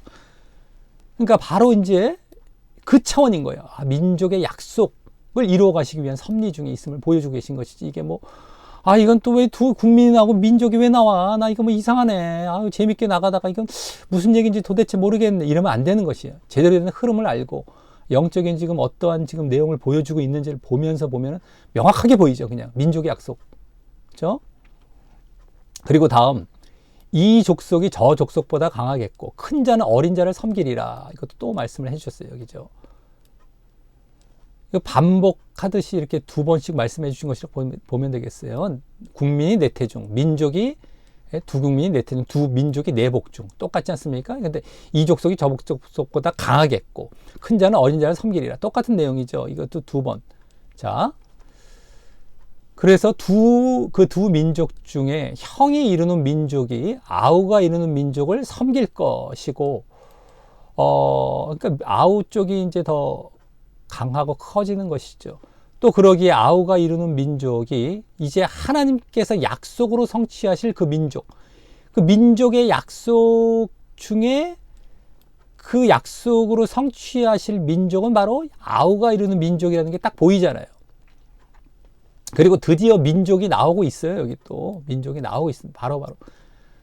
그래서 그렇게 이제 하나님께서 약속을 이루실 민족이라는 걸 알 수가 있죠. 그러니까 아우가 누구예요? 야곱이 이룰 민족이잖아요. 누구다? 이스라엘 민족이죠. 자, 그리고 이삭까지는 개인이었지만 벌써 그 다음 때에, 벌써 자기 아들 때에, 이삭의 아들 때에 이와 같은 민족을 말씀해 주시면서 그 민족의 약속 성취에 상당히 근접해 가시는 것을 보여주고 있는 것입니다. 벌써 아들 때에 이와 같은 민족 바로 나옵니다. 국민, 민족을 다 족속 이런 말씀을 해 주셔서 이제 그 민족의 약속 흐름대로 쫙 내려왔던 것이 이제 얼마 안 남았구나. 그게 이루어질 일이라는 것을 벌써 여기서 엿보여주고 계신 것이죠. 그 신실하심을 보이시면서 말입니다. 그 약속을 반드시 이루어질 것이고 지키실 것, 이게 하나님의 신실하심 아니겠습니까? 근데 벌써 그 민족의 말씀을 하시면서 그 신실하심을 보여주고 계신 것이에요. 그래서 이 신약 성경에서도 아무도 너희를 하나님의 사랑에서 끊을 수 없다 했을 때 그 신실하심도 이런 차원인 겁니다. 그 구원을 반드시 이루실 그 약속, 너희 구원해 주리라, 너희들 민족 삼아 주리라 하는 약속을 반드시 이루신다는 신실하심 차원이고, 내가 믿음이 있을 때 그것이 반드시 이루어진다는 차원이지, 너를 갖고 끝까지 견인해 주신다는 차원이 아닌 겁니다. 하도들 거기다 잘못 갖다 써서 여기서도 바로 그 약속을 그대로 약속 주셨잖아요. 근데 약속만 주셨지 언제 이룰지 나는 안 믿어요. 모르겠어요. 이렇게 넘어가고요. 안 믿고 말이죠. 하나님이 신실하신지 내가 그걸 갖고 전혀 뭐 믿질 않아요. 그러면 안 된다라고 하는 겁니다. 성경에서 내가 누구도 그 사랑을 끊을 수 없다라고 했을 때에도 그 이면에 뭘 요구하고 계신 거예요? 너희의 믿음이에요. 너희의 믿음을 요구하셔서 그 얘기를 하고 계신 것이란 말이죠. 여기서도 마찬가지입니다. 민족의 약속이 드디어 성취가 되는 거예요. 그들의 믿음도 보시면서. 그래서 분명하게 이렇게 이루고 계시고 신실하심을 보여주는 것이지, 이게 무슨 말인지 잘 알아들으셔야 됩니다. 지금 말을 더 길게 할 수 없다 보니까 막 짧게 하려다 보니까 이게 시간이 너무 이제 지나갈까봐 요약해서 말씀을 드리는데 바로바로 이제 알아들으셔야 됩니다. 그런 차원이에요. 이게 다 지금. 그러니까 맨날 그런 거 보고서 견인교리에 갖다 붙여놓고, 나는 뭐 어떻게든 구원받아. 어떻게 해서 나는 뭐 그냥 하나님께서, 이끌어 주셔. 이런 걸로 넘어가면 안 됩니다. 나에게 분명하게 너 제대로 믿음 보이고 가라. 이건 내가 분명하게 지킨다. 이건 내가 분명하게 이룰 테니까 그거 의심하지 말고, 너 분명하게 그거 믿고, 너 믿음 끝까지 잘 보여. 이런 차원이라는 거예요. 이걸 명심하시기 바랍니다. 자, 넘어갑니다. 자, 그런데 이 23절이 이번 예정론 구절로서 이제, 자, 이렇게 23절이 예정론 구절이죠. 이 구절을 바탕으로 말씀한 신약 로마서 9장과 함께 야곱의 선택과 에서의 유기를 이제 주장하게 됩니다. 개인적인 선택과 개인적인 유기죠. 창세전 쪽으로 이제 개인 선택, 개인 유기 없습니다. 공동체 선택도 아니고 공동체에 대한 계획이죠. 예정을 해 놓으신 거예요. 공동체. 여기서 민족. 이 부분입니다. 하나님 나라, 하나님 백성, 천국. 이것에 대한 계획이지 개인 이런 건 없습니다. 근데 예정론자들은 이 개인 예정, 개인 선택, 개인 유기, 이거를 이제 주장하는데 이걸 제일 대표적으로 쓰잖아요. 야곱과 에서의 이야기. 이거. 그래서 로마서에서 아이가 태어나기 전에, 그리고 선과 악을 행하기 전에 뭐 어떤 행함이 없다라는 것처럼 보이게 되죠. 그래서 택하심을 따라 되는 하나님의 뜻이 행위로 말미암지 않게, 행위가 또 나옵니다. 선과 악을 행하는 것, 행위에 또 같은 차원이죠.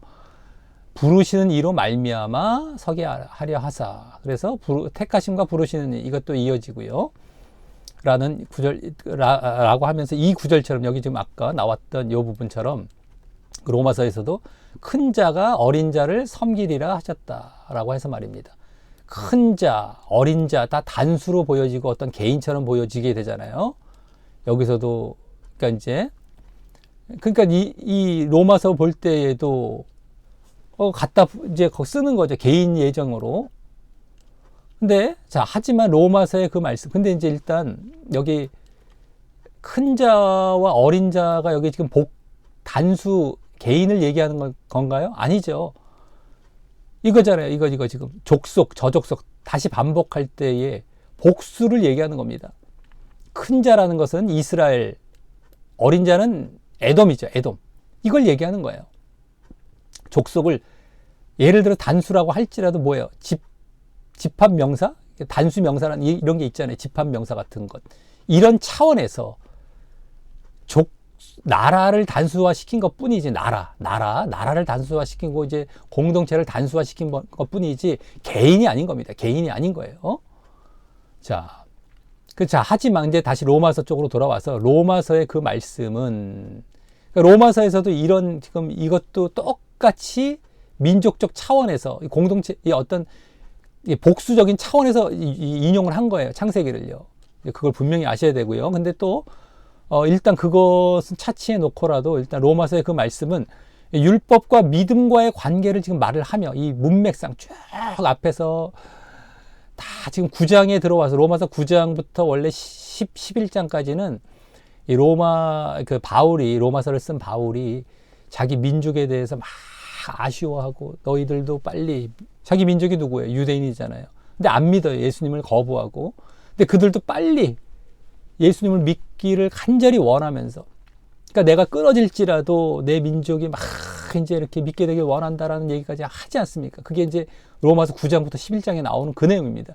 그러다 보니까 율법과 믿음의 관계를 지금 말을 하는 가운데 있어요. 율법은 유대인들, 지금 바울의 그 같은 민족이라고 하는 그 유대인들이 주장하는 거, 율법의 행위. 믿음을 거부하잖아요. 그래서 율법과 믿음의 관계를 말을 하며 믿음의 중요성을 설명할 때 나온 말로써 믿음의 중요성을 그때 설명을 하면서 이 얘기를 하는 거예요. 이 얘기를 아까 이게 지금 창세기를 인용한 이 말씀, 그걸 설명할 때 나온 말로써 이 선과 악을 행한다는 말과 아까 행위라는 말 여기 나왔었죠. 선과 악을 행한다, 행위. 이 말이 율법의 행위를 말을 하는 거예요. 율법과 믿음을 좀 관계, 이 대조적으로 지금 막 얘기하고 막 관계를 얘기할 때에 여기서 인용한 그 선과 악을 행한다, 행위라는 건 율법의 행위 쪽이고요. 택하심과 부르심이라는 거, 여기 이제 택하심과 부르심 딱 대조가 됐지 않습니까? 그것은 믿음에 의해서 그렇게 택함 받고 부름 받은 사실을 말을 하는 거예요. 그러니까 택하심과 부르심은 믿음을 대신하는 것이고, 아까 선과 악을 행한다는 것과 행위라는 말은 율법의 행위를 대신한 그 말이었던 거예요. 율법과 지금 믿음을 대조하는 가운데에 우리가 택함 받고 부름 받는다는 거, 지난번에서도 또 말씀을 계속 드렸죠. 택함이라는 얘기가 하도 예정론 구절에 많이 나왔으니까. 그럼 뭐로 보면 된다? 믿음으로 대체 넣으면 된다. 여기서도 마찬가지였어요. 택하심과 부르심은 다 믿음을 얘기하고 있었던 것이고, 행한다 할 때 이건 율법의 행위를 얘기했던 겁니다. 잘 알아들으셔야 됩니다. 또 이거 아무리 이렇게 백날 설명을 해도 또 언제 그랬냐는 듯이 또 돌아가요. 저는 그것까지도 하도 많이 겪어갖고 지옥 갈 사람입니다. 방법이 없어요. 그 지옥 가는 거예요. 그 사람은요. 이렇게까지 이제 설명을 해주고 완전히 다 풀어주고 있는데도 불구하고 또 돌아간다. 이거 설명해도 무슨 말인지 모르겠다. 에이 뭐 이러고 있다. 다 지옥 갑니다. 못 알아들어요. 이거 계속 못 알아들어. 그리고 계속 그거 주장한다. 또 돌아간다. 방법이 없어요. 다 지옥 갈 수밖에 없습니다. 잘 알아들으십시오. 그러니까 어렵지 않게 하나하나 지금 다 설명을 드리고 있는 중입니다. 자, 그거예요. 그래서 하도 그들이 주장해 놓은 게 하도 많아갖고, 이거를 참 설명하면서도, 저들이 또 그럼에도 저렇게 볼까 하는 이 생각까지 하면서 얘기하다 보니까, 참 어려워요. 그래서 이제 막 더 이제 얘기를 이제 하고 있는데요. 어쨌든, 이제 분명히 아시기 바랍니다. 택하심과 부르심, 이거 예정적인 이 얘기가 아닙니다. 에이 하면 또 안 된단 말이에요. 몇 번 말씀드리는 겁니다. 이것도 마찬가지예요. 이게 율법의 행위 차원이에요. 율법도 마찬가지로 유대인들이 주로 보였던 율법이라는 것은 십계명이 포함되는 거 아닙니다. 십계명, 도덕법 이런 것들이 포함되는 것이 아니고, 또 율법의 정신 이런 게 포함되는 것이 아닌 그들의 할례를 비롯해서 여러 가지 뭐 정결법, 제사법, 이러한 뭐 절기법, 여러 가지 그 행위들을 하는 것을 얘기하는 겁니다. 이게 예식적으로, 의식적으로 그걸 얘기를 하는 거예요. 유대인화되어져야 되는 행위, 그 행위를 얘기하는 겁니다. 그것 필요 없다. 이제는 믿음만 하면 돼. 너희나 이방인이나 똑같이 믿음만으로야 라는 말에서 믿음만이라는 말이 나온 겁니다. 이방인도 믿음만, 유대인도 믿음만, 거기서 믿음만이란 말이 나온 것이지, 행위는 절대 안 돼, 믿음만이야 라는 차원이 아닌 거예요. 행위도 유대인 쪽에서 하는 행위가 안 된다, 너희들 자꾸 유대인화 시키려고 율법 주장하는 그 행위 아니다 라는 차원에서 행위가 아니라는 것이고, 이제는 누구나 믿음만이다 라고 해서 만이라는 얘기가 거기서 나온 겁니다. 오직 믿음할 때 행위를 죽여놓는 차원의 믿음이 아니라 누구든 간에 믿음만으로다 라는 이 성격이 강한 거예요.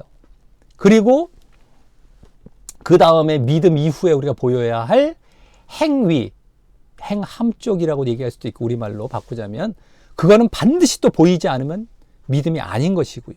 그러니까 행위를 분별을 잘 하셔야 됩니다.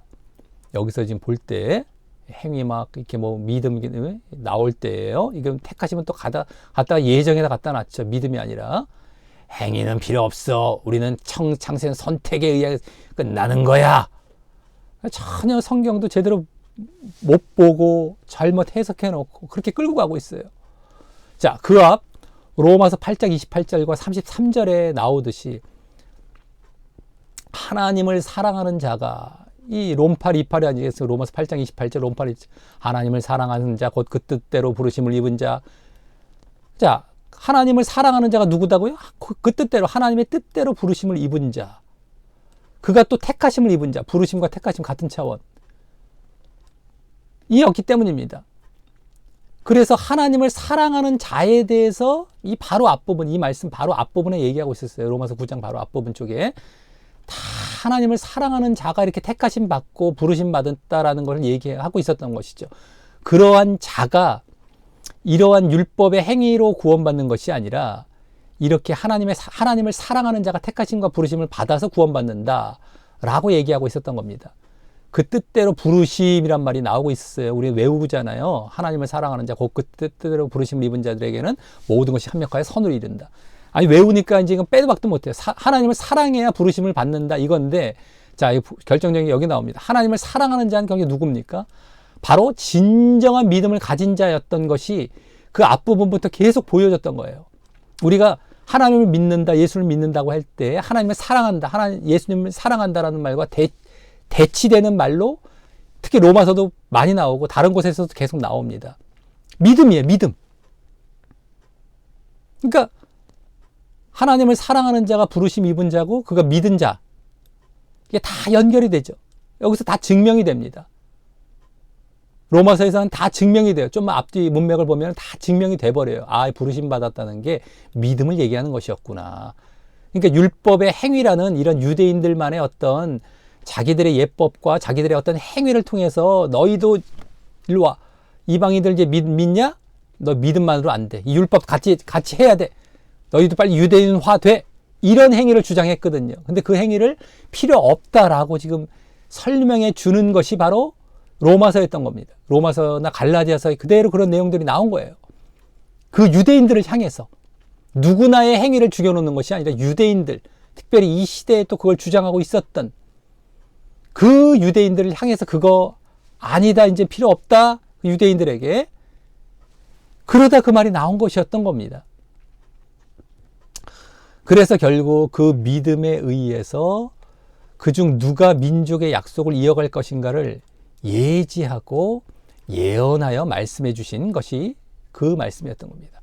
민족의 약속을 믿음에 의해서 큰 자가 어린 자를 섬기리라. 그 믿음을 믿고 민족의 약속을 이어가는 자가, 이 당시에도 구약에서는 믿음의 대상이 약속이었단 말이에요. 약속, 민족의 약속. 그러니까 믿음, 결국엔 어쨌든 믿음인데 그 믿음 있는 자가 약속을 이어갈 것, 그 믿음으로 말미암아 이제 구원으로 나아갈 것인데 그 믿음을 강조해주고 있었던 겁니다. 어쨌든 간에 여기 로마서에서는요. 그래서 이런 예를 들고 있었던 거죠. 믿음을 얘기하려다 보니까 야곱과 에서에 대한 예, 그걸 예지하고 예언해주고 예언해서 말씀해 주신 것이었습니다. 그래서 여기서도 개인 차원에서 그걸 이제 하나님께서 이렇게 예지하고 다 예언해 주신 것이에요. 태중에 있는 것, 이게 태중에 있는 얘기를 인용한 거잖아요. 지금 바울도요, 그걸 말씀해 주신 것입니다. 우리 지금 아까 봤던 이 부분 지금 설명하고 있는데요. 여기 태중에 있는 것, 지금 로마서 들어갔다 나오니까 또 헷갈릴 수가 있기 때문에 다시. 그래서 여기서도 개인 차원에서 누가 구원받고 버림받을 것인가를 말씀하신 것이 아니라 민족 차원에서 누가 그 민족의 약속을 이어갈 것인가를 말씀하신 것이라는 것을 분명히 보아야 할 것입니다. 보아야 하는 것입니다. 야곱 쪽이냐 에서 쪽이냐인데 개인이 아니라 야곱인 이스라엘이냐 에돔이냐 이거고, 이제 개인적으로도 일단 시작점 자체는 야곱 쪽이죠. 야곱 쪽. 믿음에 의해서. 그래서 그것은 나중에 개인적으로 형이 동생을 섬긴 일이 결코 없고 민족적으로 그러한 일이 있게 되는 것을 볼 때에도 더욱 분명한 것입니다. 이 야곱이, 그러니까 에서가 야곱을 섬긴 일은 없어요. 인생의 마지막까지도 그렇습니다. 그들의 개인적인 삶 마지막까지도, 이삭이 죽을 때, 뭐 이럴 때라든가 아버지가 죽을 때까지도 에서가 야곱을 섬긴 일이 없어요. 개인적으로. 없습니다. 개인적으로 아예 없어요. 이 민족적으로 그런 일이 보여지게 되는 것이거든요. 에돔이 이스라엘을 섬기는 일이. 민족 얘기한 거예요. 민족. 근데 출발점 자체도 야곱과 에서의 믿음 때문에, 그러니까 야곱의 믿음 때문에 이렇게 갈린 것이 이제 보여진 것이고, 그 믿음 때문에 이제 개인으로부터 시작해서 이루어질 민족이 그렇게 되어질 것이다. 라는 것을 이제 보여주고 예언해 주신 것이 그 태중에 있을 때에, 리브가의 뱃속에 있을 때에 주신 하나님의 말씀이었던 겁니다. 자, 그래서 이제 이 뒤에 그렇게 하나님께서 예지하신 두 형제의 믿음이 암시되어 보여집니다. 이제 우리에게 남은 것은 뭐예요? 믿음만 확인하면 되잖아요. 야곱과 에서의 믿음. 그렇죠? 그죠?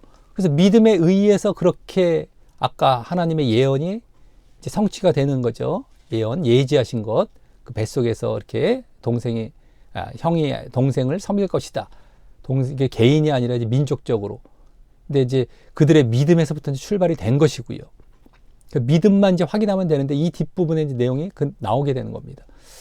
자, 먼저 24절부터 26절은 해산할 때가 되어 쌍둥이를 낳아, 여기 에서와 야곱의 이름과 함께 그 유래를 보여주고요. 여기 먼저 나온 자는 붉고 전신이 가독 같아서 이름을 에서라고 했고, 붉다라는 뜻이라고 보시면 되겠고요. 이후 나온 아우는 이제 누구예요? 야곱이죠. 그래서 에서의 발꿈치를 잡았으므로 이름을 야곱이라고 했다. 그러니까 발꿈치를 잡았다라는 의미가 야곱이 되겠죠. 리브가가 그 아들을 낳을 때 이삭이 60세이었다라고 나옵니다. 그래서 27절부터 34절, 요건 이제 이렇게 야곱과 에서가 소개가 되고요. 거기 이제 다음 절부터 그들의 믿음을 엿볼 수 있는 사건을 이제 보여주게 됩니다. 여기입니다.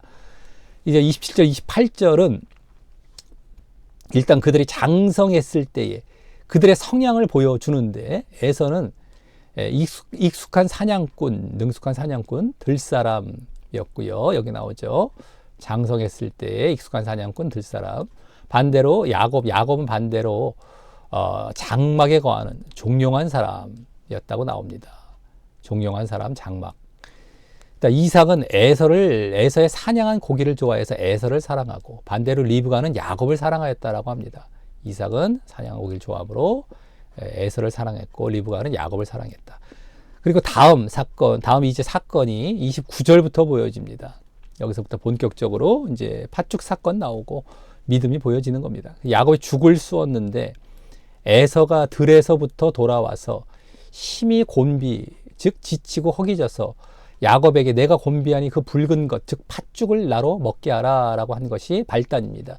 그리고 이로 인해서 에서의 별명이 붉다라는 의미를 가진 에돔이 되었다고 덧붙입니다. 여기죠. 이 부분. 곤비하니 두라. 에서의 별명은 에돔이라는 설명이 덧붙였습니다. 그의 몸도 붉은 데다가 붉은 팥죽을 찾았기 때문에 이 붉다는 의미의 에돔이란 별명이 생겼는데, 그리고 이 별명은 나중에 에돔 족속, 에돔 나라를 예표하는 것으로서 이 기록에서부터 벌써 민족적이고 공동체적인 성격을 보여주고 있습니다. 그죠? 별명을 이제 붉기 때문에 에돔이라고도 했다고 여기 이제 덧붙여 놨지만, 여기서도 뭘 느낄 수가 있어요.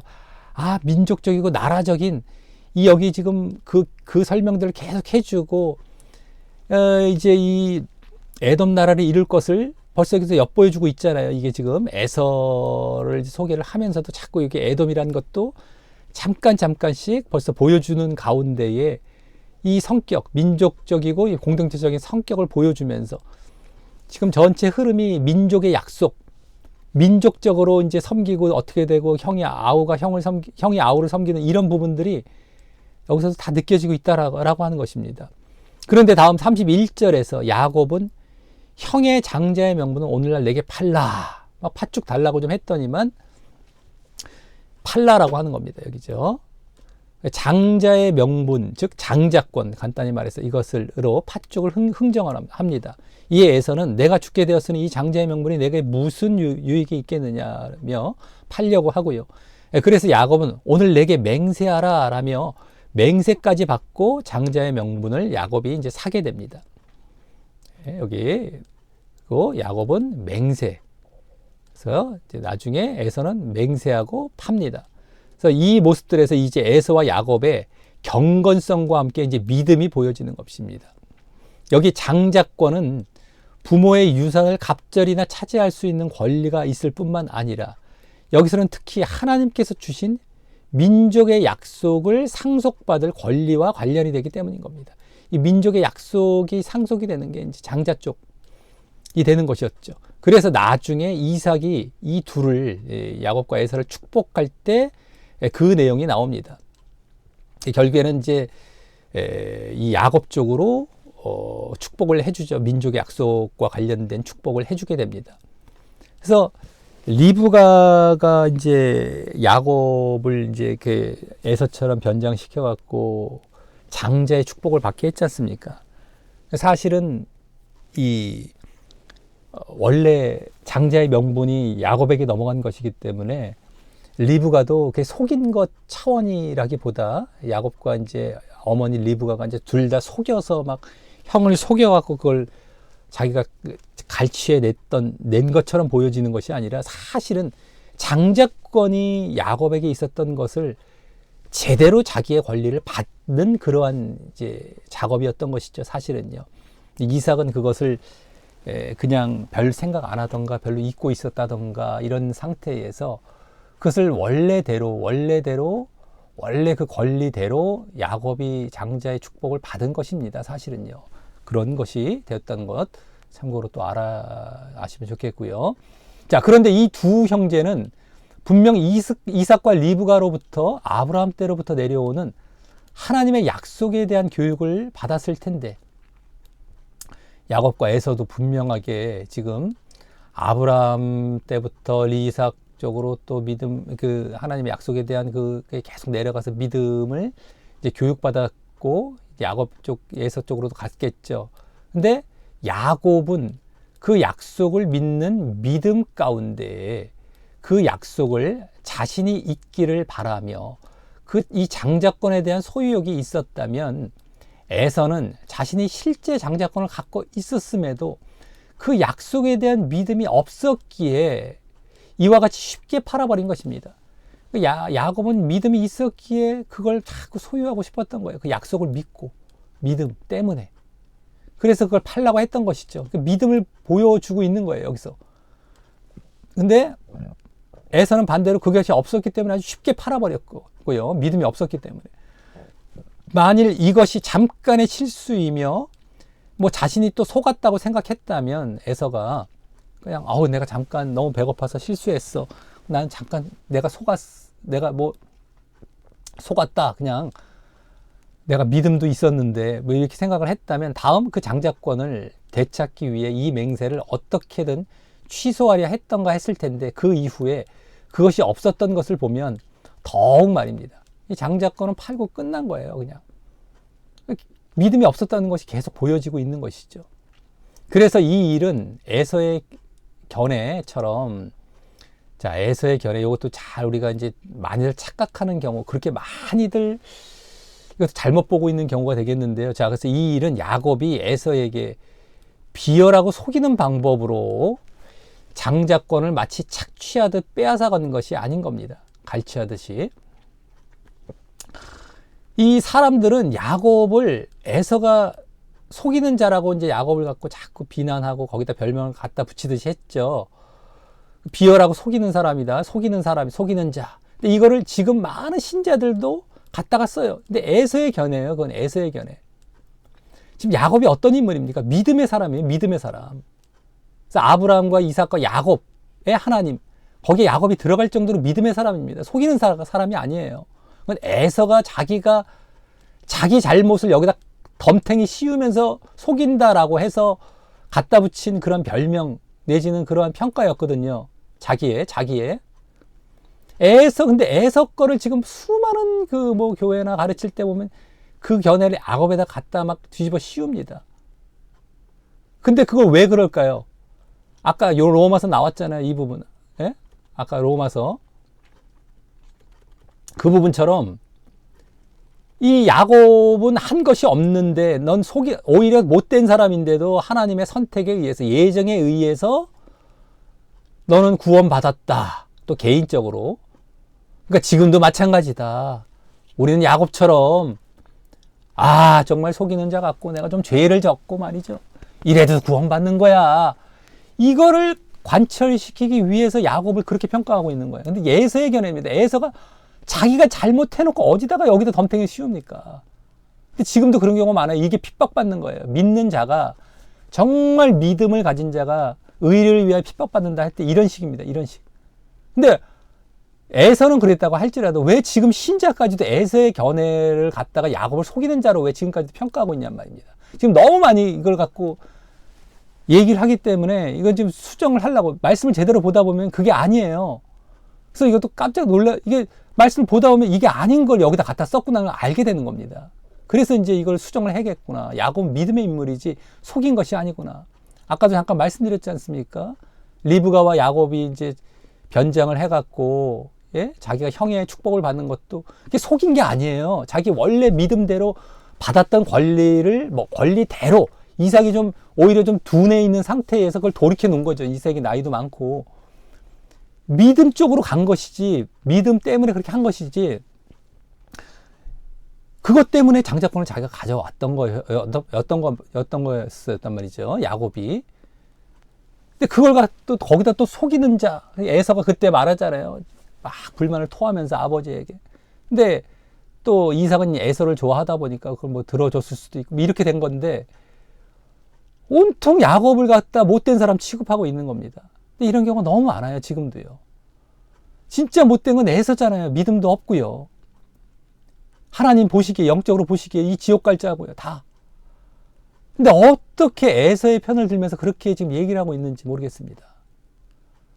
그러니까 다 자기가 잘못되어 있기 때문에 에서 편인 거고요. 또 예정론 왜 그걸 따라간다고요? 아까 말씀드렸죠. 자기가 잘못되어 있기 때문에 예정론 따라간단 말이죠. 그래서 야곱을 그렇게 취급하고 있는 모습. 그런 자가 야곱만 그렇게 취급하겠습니까? 진짜 믿음이 있는 자를 지금 또 핍박 안 하겠습니까? 어떤 형태로든 어떤 모양이든요 말이죠. 사실 또 그러고 있어요. 어떤 이제 형태로든 그러고 있단 말이죠. 이걸 분명히 아시길 바라겠습니다. 자, 그만큼 하나님의 약속에 대한 믿음이 있었는가를 보여주는 것이죠. 야곱은 믿음을 보여주는 것이에요. 약속에 대한 믿음. 속이는 자가 아닌 겁니다. 야곱은 태생상 차자로서 여건이 불리한 상황 속에서도 그 열정, 이 장자권에 대한 열정으로 믿음이 보여졌고 말입니다. 속이는 자가 아니고 막 뺏어간 게 아닌 겁니다. 대신 에서는 그러한 하나님의 미래의 약속보다는 미래의 약속입니다. 앞으로 내다보면서 이게 다 믿음이죠. 믿음은 앞으로 눈에 안 보이는데 그걸 믿는 걸 믿음이라고 하는 거예요. 미래에. 그래서. 근데 에서는 어땠어요? 당장에, 현재에, 당장의 눈앞에 육신적인 것, 그것도 육신의 만족을 채워줄 것에 관심이 많았던 겁니다. 배고픔을 해결해주고, 당장 것. 이 신자들이 다 여기에 지금 매몰되어 있어요. 아까도 말씀드렸잖아요. 기복이나 신비 쫓아가는 게 다 이런 거예요. 다 연관이 되어 있습니다.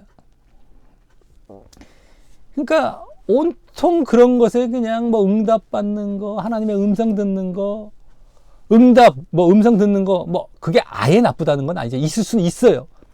근데 온통 거기에만 빠지진 않는 거예요. 그게 또 주가 아니란 말이고요. 그건 부수적인 겁니다. 부수적인 거. 근데 어쨌든 간에 이 당장의 눈앞에 육신의 만족, 이 믿음이 없는 사람들이 다 이렇지 않습니까? 지금까지 다 그래요. 에서는 더욱이 앞서 30절에 붉은 것이란 말은 원래 원문에는요 붉고 붉은 것이란 말로 나와요. 원어상.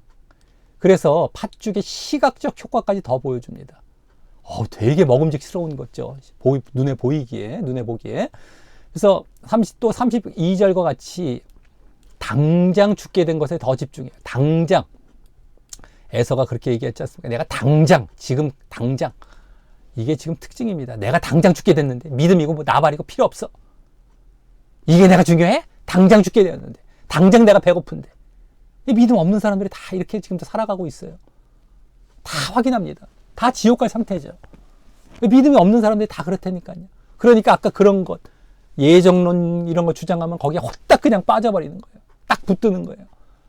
뭐 신비적인 거, 기복적인 거 다 제시하면 이제 포장을 해서 이제 제시를 하죠. 요새는 아름답게 포장을 하죠. 거기에 딱 달라붙는 겁니다. 믿음을 보일 생각은 안 하고 말이죠. 순종을 보일 생각은 안 하고. 예? 자, 그러니 에서는 그러한 눈에 보이는 것, 지금 당장의 육신과 이 땅의 것, 눈에 보이는 건 안목의 정욕, 육신의 것, 육신의 정욕, 이생의 자랑, 이 땅, 이거예요. 이거 그대로 나옵니다. 여기서 다 그겁니다. 이것을 추구했기에 그와 같이 미래에 이루어질 약속에 대한 믿음이 없었음을 보여주는 것입니다. 미래, 지금 당장은 안 이루어져 있어요. 이게 약속에 대한 믿음, 이것이 우리의 믿음이거든요. 믿음은 앞으로 이루어질, 그걸 바라보면서 믿는 게 믿음입니다. 자, 그래서 마지막 34절은 에서가 떡과 팥죽을 먹으며 마시고 일어나서 갔다. 여기 나오죠. 에서가, 야곱이 떡과 팥죽을 에서에게 주매 에서가 먹으며 마시고 일어나서 갔다. 먹고 마시고, 먹고 마시는 게 이제 먹는 쪽이죠. 그리고 탁 먹고 딱 일어나서 딱 갔다. 와, 아주 이러한 네 가지 행위를 원어에는 각각 강조해요. 방금 이제 강조적으로 말씀드렸지만 먹으며, 먹고 마시며 일어나서 갔다. 원어에서 이렇게 강조를 합니다. 그래서 그러한 육신적이고 당장의 욕구를 채우는 모습을 잘 묘사하고 있는 것이고요. 그러니까 원어에서는 그런 느낌까지도 보여주고 있는 거죠. 성경에서 얼마나 이를 바라. 그러니까 여기서 지금 아까 당장의 것, 눈에 보이는 것, 이 땅의 것 추구했다라는 것이 여기 다 사실 느껴지게 됩니다. 사실은요. 성경 제대로 보면은요. 이게 재미있는 얘기다. 뭐 이래고, 저랬다. 이런 것에 빠질 것이 아니라 영적으로 지금 다 이런 걸 보여주고 있단 말이에요. 우리가 이런 쪽으로 가지 말라. 라고 말이죠. 육신적, 당장의 욕구. 이런 것들. 그래서 그 뒤에 그런 이유로 에서가 장자의 명분을 경홀히 여겼다라고 직접 평가해 주고 있는 것입니다. 네? 장자의 명분을 경홀히 여겼다. 어디 평가 나오죠? 여기도 에서가 장자의 명분을 경홀히 여김이었더라. 아예 평가를 해주죠. 맨 마지막 절입니다. 에서의 장자의 명분에 대한 경홀히 여김, 믿음 없었음을 딱 평가해 주는 거예요. 왜 팥죽 사건이 나오고 장자 딱 나오다가 맨 마지막에 이걸로 딱 끝나고 있습니까?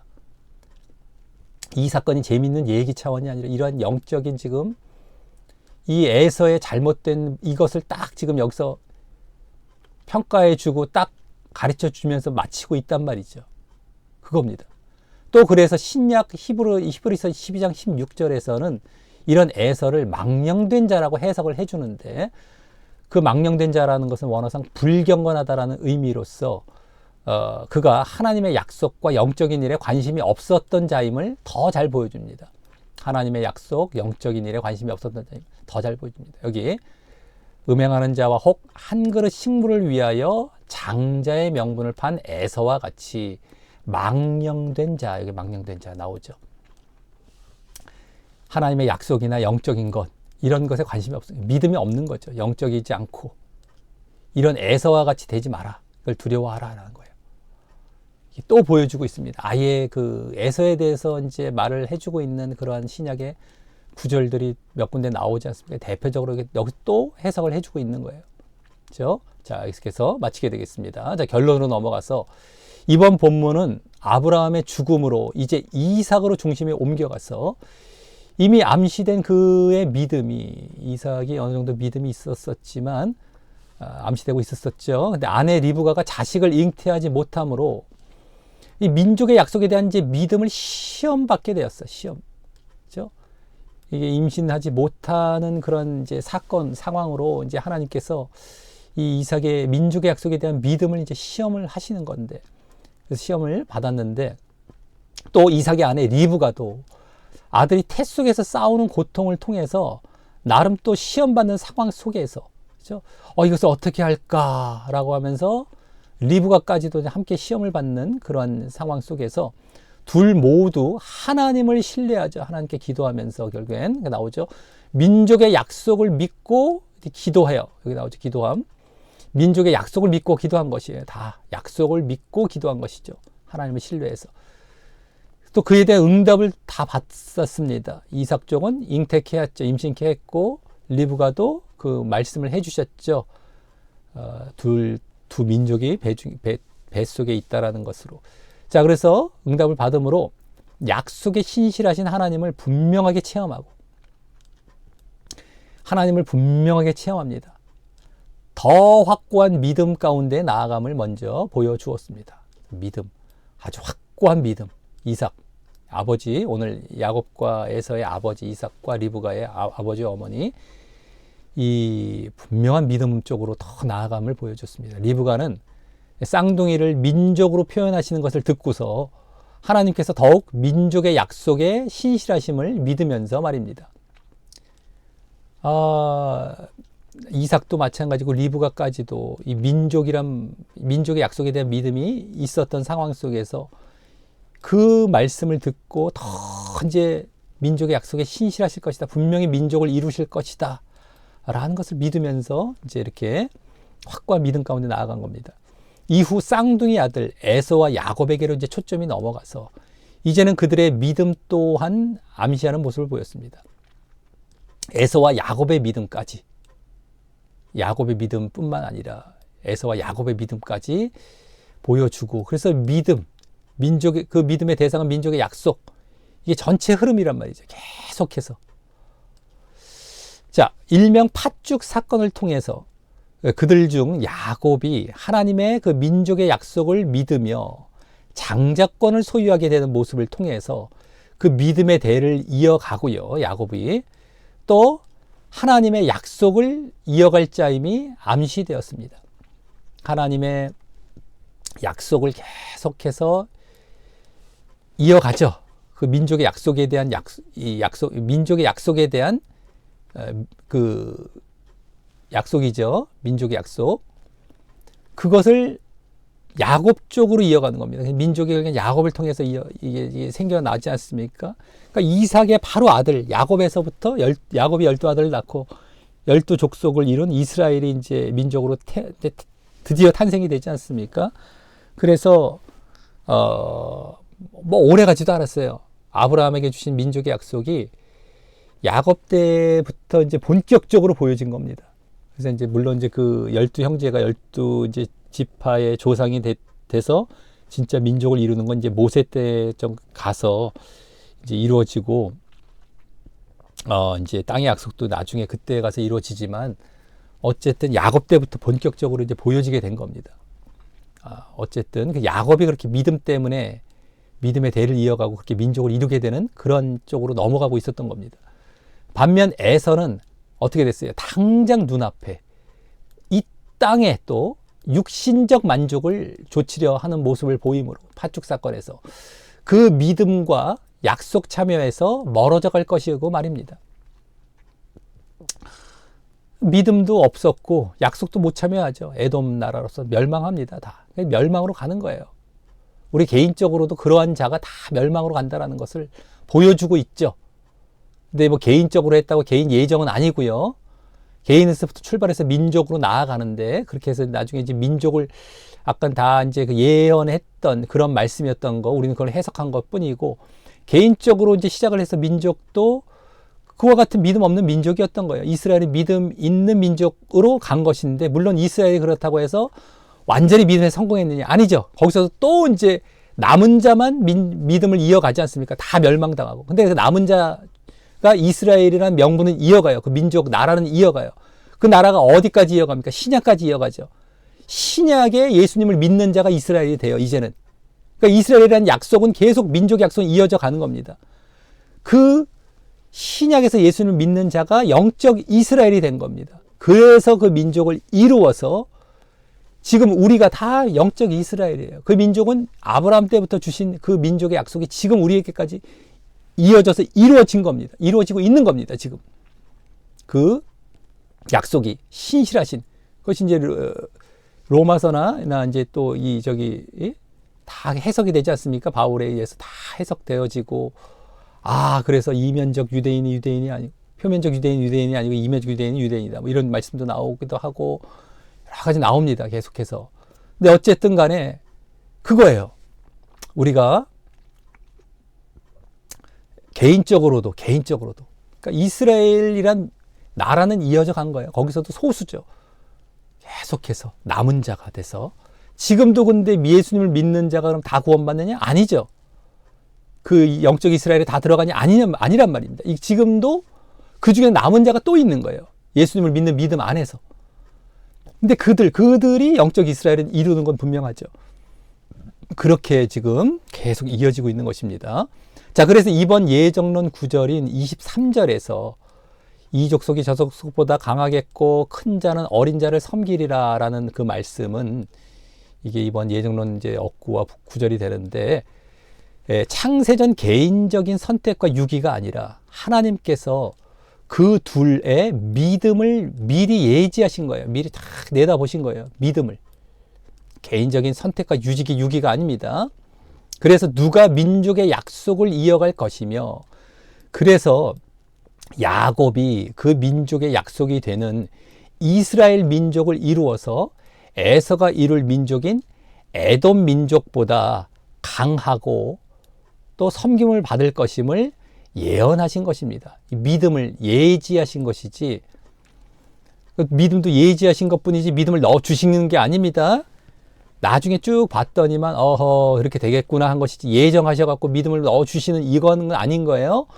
쭉 보니까 앞에 걸 쭉 내다보니까 그렇게 될 것을 미리 예언해 주신 것 뿐입니다. 믿음이 있고 없고는 자신들의 다 결정에 의해서 결정 나는 것이고요. 하나님이 믿음을 넣어주시거나 뭐 선택을 하셔서 이런 게 아니고요. 행여라도 예지하셨다라는 것도 예정적인 건 전혀 없습니다. 그걸 미리 내다보시고 그냥 예언하신 거 해주신 것 뿐이죠. 쭉 보시고 그 능력을 갖고 계시니까, 전지하시고 전능하신 그 능력으로 보셨던 것 뿐이지, 전능하시니까 선택도 해주시고 뭐 누구 예정해 주시면 되지 않습니까? 안 되죠. 그렇게 불공평한 것이 어디 있습니까? 세상에. 하나님이 하나님 되실 수 없어요. 그거는요. 하나님이 이 세상의 창조주와 구원주가 되실 수 없습니다. 누구만 예정해 주신다는 것. 능력이 있어도 그렇게 안 하시고, 전지하셔도 이럴 때만 하도 기도를 하다 보니까 이들의 믿음 안에서 기도하고, 또 앞으로 곧 그 야곱 때의 민족이 이루어질 것이 보여지니까 먼저 그걸 예지하셔서 예언해 주신 것 뿐이죠. 또 항상 또 이제 막 이렇게 그렇게 항상 또 어이없는 그런 질문들을 할 수가 있기 때문에 또 참고적으로 또 곁들여서 말씀을 드립니다. 절대 예정론과 상관이 없음을 알기 바랍니다. 이렇게까지 오늘 해석을 했고 알려드렸는데도 또 돌아간다면 방법이 없습니다. 이걸 막 여러 가지 이들이 뭐 질문 나오고 어떻게 생각할 것까지도 어느 정도 이제 시간이 많지 않아서 더 길게 말씀드리기도 애매해요. 근데 또 적당히 말씀드리면 또 이게 뭐 또 저쪽으로 쉽게 넘어갈 수 있기 때문에 어느 정도는 말씀을 드려야 되는데 참 어렵습니다. 시간이 또 너무 흘러갈까봐. 그럼에도 이제 어쨌든 어느 정도로 말씀을 드렸습니다. 그러니까 제대로 뭐 잘 모르겠다면 다시 듣고 다시 보시기 바라겠습니다. 그래서 분명히 아셔야 돼요. 뭘 얘기를 하면 알아듣는 사람이 있는가 하면 못 알아듣더라고요. 어떤 사람들은 말을 해도. 근데 지금도 못 알아듣는다. 예정론자들은 뭐 못 알아들을 가능성이 꽤 높아요. 방법이 없습니다. 자기들이 거기에 완전히 매몰되어 있고 거기에 완전히 젖어 있기 때문에 못 나오는 거예요. 방법이 없어요. 지옥 가는 것밖에 없습니다. 분명히 아시길 바라겠고, 예정론과 전혀 상관이 없습니다. 자, 이제 적용 마지막 마치겠습니다. 적용하고. 자, 이번 본문을 통해서 하나님께서 약속의 신실하심을 목격하게 되고요. 분명하게 이루시는 거예요. 분명하게. 그래서 뭐 아브라함 때도 하갈을 통해서 뭐 이스마엘을 낳지만 결국에 이삭을 통해서 주시지 않았습니까? 100세 때. 약속이 신실하신 것인데 이삭은 그걸 다 겪어서 그런지 20년 동안 기도하고 받았어요. 그리고 이제 리브가도 또 그 약속도 받고 기도해서 이렇게 그걸 목격하게 되죠. 또 그에 따라 이삭, 야곱과 같은 믿음의 모습이 있어야 함을 보게 됩니다. 하나님은 약속을 분명히 지키신다. 이건 계속 강조해 주십니다. 우리에겐 요구한 게 뭐다? 믿음인 거예요. 믿음. 아까 말씀드렸죠. 끊을 수 없으리라 하나님의 사랑에서, 그 말씀은 우리가 믿음 잘 보이라는 말씀인 거예요. 약속에 신실하신 이유가 내가 분명히 그건 지킬 테니까 너희들 분명히 믿고 분명히 그 믿음의 길을 잘 걸어가라. 이런 차원에서 말씀해 주시는 것입니다. 우리를 견인해 주신다. 우리가 어떻게 하든 간에 우리는 뭐 죄 좀 져도 뭐 어떻게 해서든 구원해 주신다. 이런 얘기가 아니라 너희 믿음 잘 가지라라는 의미에서 약속의 신실하심을 보여주시기도 하시고 우리에게 말씀해 주시는 것입니다. 그걸 분명히 아시기 바라겠습니다. 우리가 말씀을 볼 때도 하나님의 마음이 그거거든요. 그걸 알면서 봐야 되는데 몰라요. 그리고 막 엉뚱한 데 갖다 붙이고 자기 자기 엉터리 해석에다가 막 껴 맞추고 이러니까 답답한 거죠. 보통 답답한 게 아닙니다. 자, 어쨌든 그 약속은 어떤 약속이었죠? 민족의 약속으로 그들은 그 민족의 약속의 결국인 구원이죠. 구원. 민족의 약속은 구원이 땅의 약속, 민족의 약속 다 구원입니다. 구원에 참여하게 됨을 알게 되면서 말입니다. 믿음의 모습이 있을 때에 분명하게 그 약속, 민족의 약속을 이루시는 그 구원을 반드시 이루세요. 하나님 나라를 이루십니다. 천국을 이루시니까 너희들 믿음이 있어서 반드시 일로 들어와라. 믿음과 구원 얘기예요. 이것도 지금 성경 전체가 그겁니다. 사실은요. 신약도 그것처럼 이거를 계속해서 지금 이번 본문도 보여주고 있었던 겁니다. 그러면서 또한 에서를 통해서 그러한 믿음이 없는 자에게 그 약속에서 벗어날 것임도 함께 암시받게 됩니다. 에서를 통해서 야곱과 반대죠. 믿음이 없는 자는 그 약속에서 벗어나게 참여 못하게 돼 지옥 간다는 겁니다. 둘 모두 약속의 자손인 이삭의 혈통을 이어받았어요. 아버지는 믿음이 있는 자였습니다. 아주 좋은 부모의 밑에서 태어났어요. 근데 자신의 결정에 의해서 누구는 구원받고 누구는 지옥 가게 되는 이러한 결과를 맞이하게 된 겁니다. 뭐에 의해서요? 자신의 결정에 의해서. 뭐가 아니라 말이죠. 그러니 혈통에 의해서 내지는 예정에 의해서 구원받는 일은 절대 없다라는 것. 혈통. 지금 우리 아버지가 믿음이 좋아. 우리 아버지 목사님이고 우리 아버지 장로님이고 목사나 장로라도 구원받는 건 꼭 아니지만 우리 아버지 믿음 좋으시고 이렇다고 내가 구원받는 게 아닙니다. 혈통에 의해서 구원받는 건 전혀 상관없어요. 다 1대1이에요. 아버지나 아들이나 다 1대1이에요. 그것도 성경에 잘 나오지 않습니까? 그것도 예정에 의해서도 아니고요. 더더욱이 오늘 봤죠. 그러니까 자신의 결정에 의해서 누구든 간에 자기가 하기 나름에 따라서 다 갈리는 겁니다. 그러니까 이삭이라는 믿음의 이 가정에서 태어났었어도 이렇게 못 받는 자가 있듯이 믿음 없는 가정에서도 구원받는 자가 있는 거예요. 똑같지 않습니까? 그것도 다 성경에 나오지 않습니까? 그런 내용들이. 그래서 누구든 자기 스스로 믿음을 보여야 하는 것입니다. 자기 스스로. 뭐다? 믿음. 자기 스스로, 그 다음 믿음, 예정, 이런 거, 누구에 의해서 이런 거 없습니다. 자, 그리고 믿음 없음은 오늘 뭘로 보여졌습니까? 눈에 보이고, 지금 당장의 육신적이고, 이 땅의 것을 추구함. 이 안목의 정력, 육신의 정력, 이생의 자랑, 이런 것들로 믿음 없다라는 것, 이 세상의 것이라고 요한일서에 나오죠. 세상의 것들은 하면서 세상까지 다 포함이 되고 이생의 자랑, 이 세상, 육신, 눈에 보이는 것, 당장의 것. 근데 지금 사실 신자들도 꽤 많이 여기에 다 처했다니까요. 그래서 아까 말씀드렸잖아요. 기복적인 것, 신비적인 것을 둔갑시켜 갖고 대표적으로 응답받는 거, 어떻게 하면 응답받을까? 어떻게 하면 문제 해결할까? 어떻게 하면 하나님의 음성을 들을까? 이런 것 쪽으로 되게 관심들이 많아요. 내가 믿음 보일 생각을 하고, 말씀을 제대로 알아서 말씀에 순종할 생각을 하고, 죄 짓지 않고, 하나님의 뜻대로 살아갈 생각을 해야 되겠죠. 근데 그런 것이 아니라 그냥 그런 쪽으로만 그냥 치우치는 거예요. 행여라도 하나님의 음성이 안 들리면 어떻습니까? 하나님의 음성 들어서 편하게 내가 이렇게 하라면 저렇게 하고 저렇게 하면 이렇게 하고. 성경의 인물도 꼭 그렇지만 않았어요. 바울도 음성을 들을 때가 있었지만 그렇지 않아도 그냥 말씀대로 자기가 움직인 거죠. 믿음의 여기 성경의 인물들 가운데서도 음성이 들려올 때도 있지만 안 그럴 때도 많습니다. 그럼 말씀에 따라가 살아가는 거예요. 나머지는 대부분이. 말씀을 볼 생각하고 말씀에서 하나님의 뜻을 발견할 생각을 하면 되는 것이지 뭘 이렇게 음성 들을 생각을 많이 합니까? 봐서 들어서 안 믿을 사람이 어디 있어요? 봐서 들어서 안 믿을 사람이 어디 있어요? 안 보여주고 안 듣게 하시는 이유가 있잖아요. 너희들 믿으라는 거예요. 믿으라는 거. 말씀 보고 믿으라는 겁니다. 근데 꼭 그렇게 신비적이고 뭔가 나타나야, 뭔가 현상이 나타나야 내가 믿겠다. 그러지 말라라는 거예요. 물론 음성을 듣고 뭐 이런 것들이 꼭 나쁘거나 잘못됐거나 무조건 그걸 배제하는 건 아니지만서도 거기에 이렇게 집중할 일이 아닙니다. 우리는 바르게 말씀 알아서 바르게 순종하는 일에 집중하는 게 더 중요한 거예요. 응답받는 것도 마찬가지고요.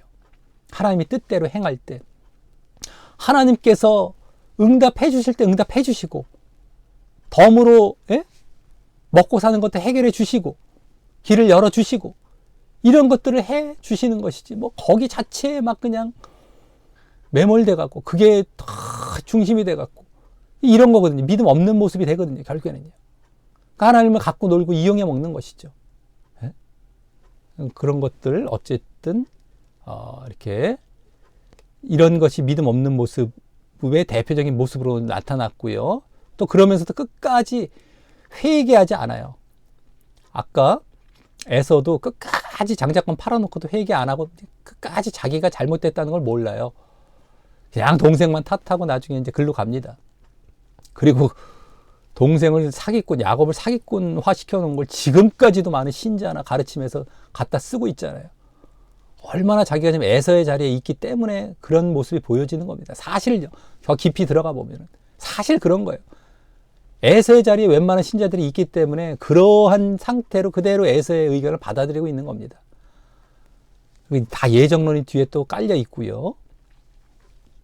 부디 하나님의 약속의 신실하심을 믿고 하나님께서 약속은 분명히 지키십니다. 그래서 늘 지금의 당장의 암목적이고 육신적이고 세상적인 것을 버리고요.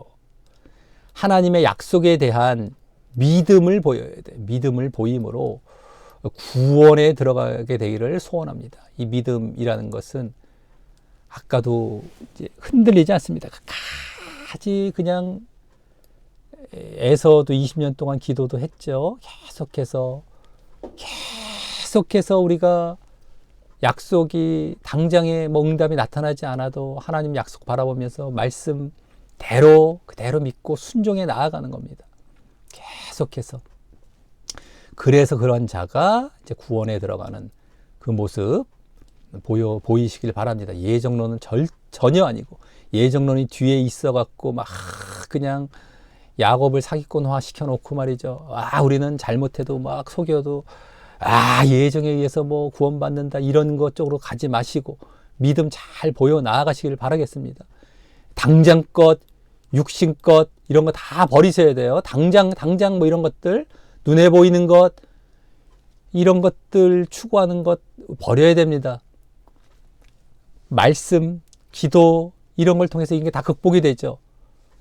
거기에 집중하시지 막 다른 것에 자꾸 막 빠져갈 생각 하지 마시기 바랍니다. 자, 이로써 이제 오늘도 이제 마치게 되겠는데 이 또 시간은 또 많이 지나갔습니다. 오늘도 여러 가지 이제 이렇게 하다 보니까 시간은 많이 지나갔는데 뭐 어쩔 수 없습니다. 또 얘기할 땐 해야지 또 그냥 넘어갔다가 못 알아들을 수도 있고요. 또 이제 우리가 또 전해야 할 얘기들을 못 전하게 됐을 때에 또 이제 언제 들을 수가 있겠습니까? 그래서 우리가 또 이제 그런 얘기들도 해가면서 시간이 지난 것에 대해서는 이제 그러려니 하셔야죠. 다른 것에는 시간 많이 투자해도 이런 데를 아까워하면 안 되겠습니다. 이런 데를 오히려 시간을 투자하고 이제 다른 데에 허비하는 걸 아까워해야 되겠죠. 자, 어쨌든 이렇게 오늘도 마치게 되겠고 창세기에도 나오는 이런 영적인 흐름들도 우리가 제대로 이제 보실 줄 아시고 믿음에 대한 얘기구나. 약속에 대한 믿음. 그것이 창세기를 전체를 관통하고 있구나라는 것도 우리가 더 이제 깨닫게 되고 정말 그래서 이러한 믿음을 잘 보여 나아가서 예정론은 완전히 버리시고요. 예정론 들어가면 완전히 다 지옥 갑니다. 몇 번을 얘기를 합니다. 그래서 우리가 제대로 된 믿음으로 꼭 구원으로 이제 계속 잘 걸어가시는 많지 않습니다. 소수입니다. 소수지만 오늘 보여줬듯이 누가 뭐래도 외로운 길이라도 좁은 길을 계속 잘 걸어가셔서 구원받는 그 한 사람 한 사람 소수에 들어가시기를 바라겠습니다. 오늘도 모든 영광 하나님께 올려드리면서 이상 마치겠습니다.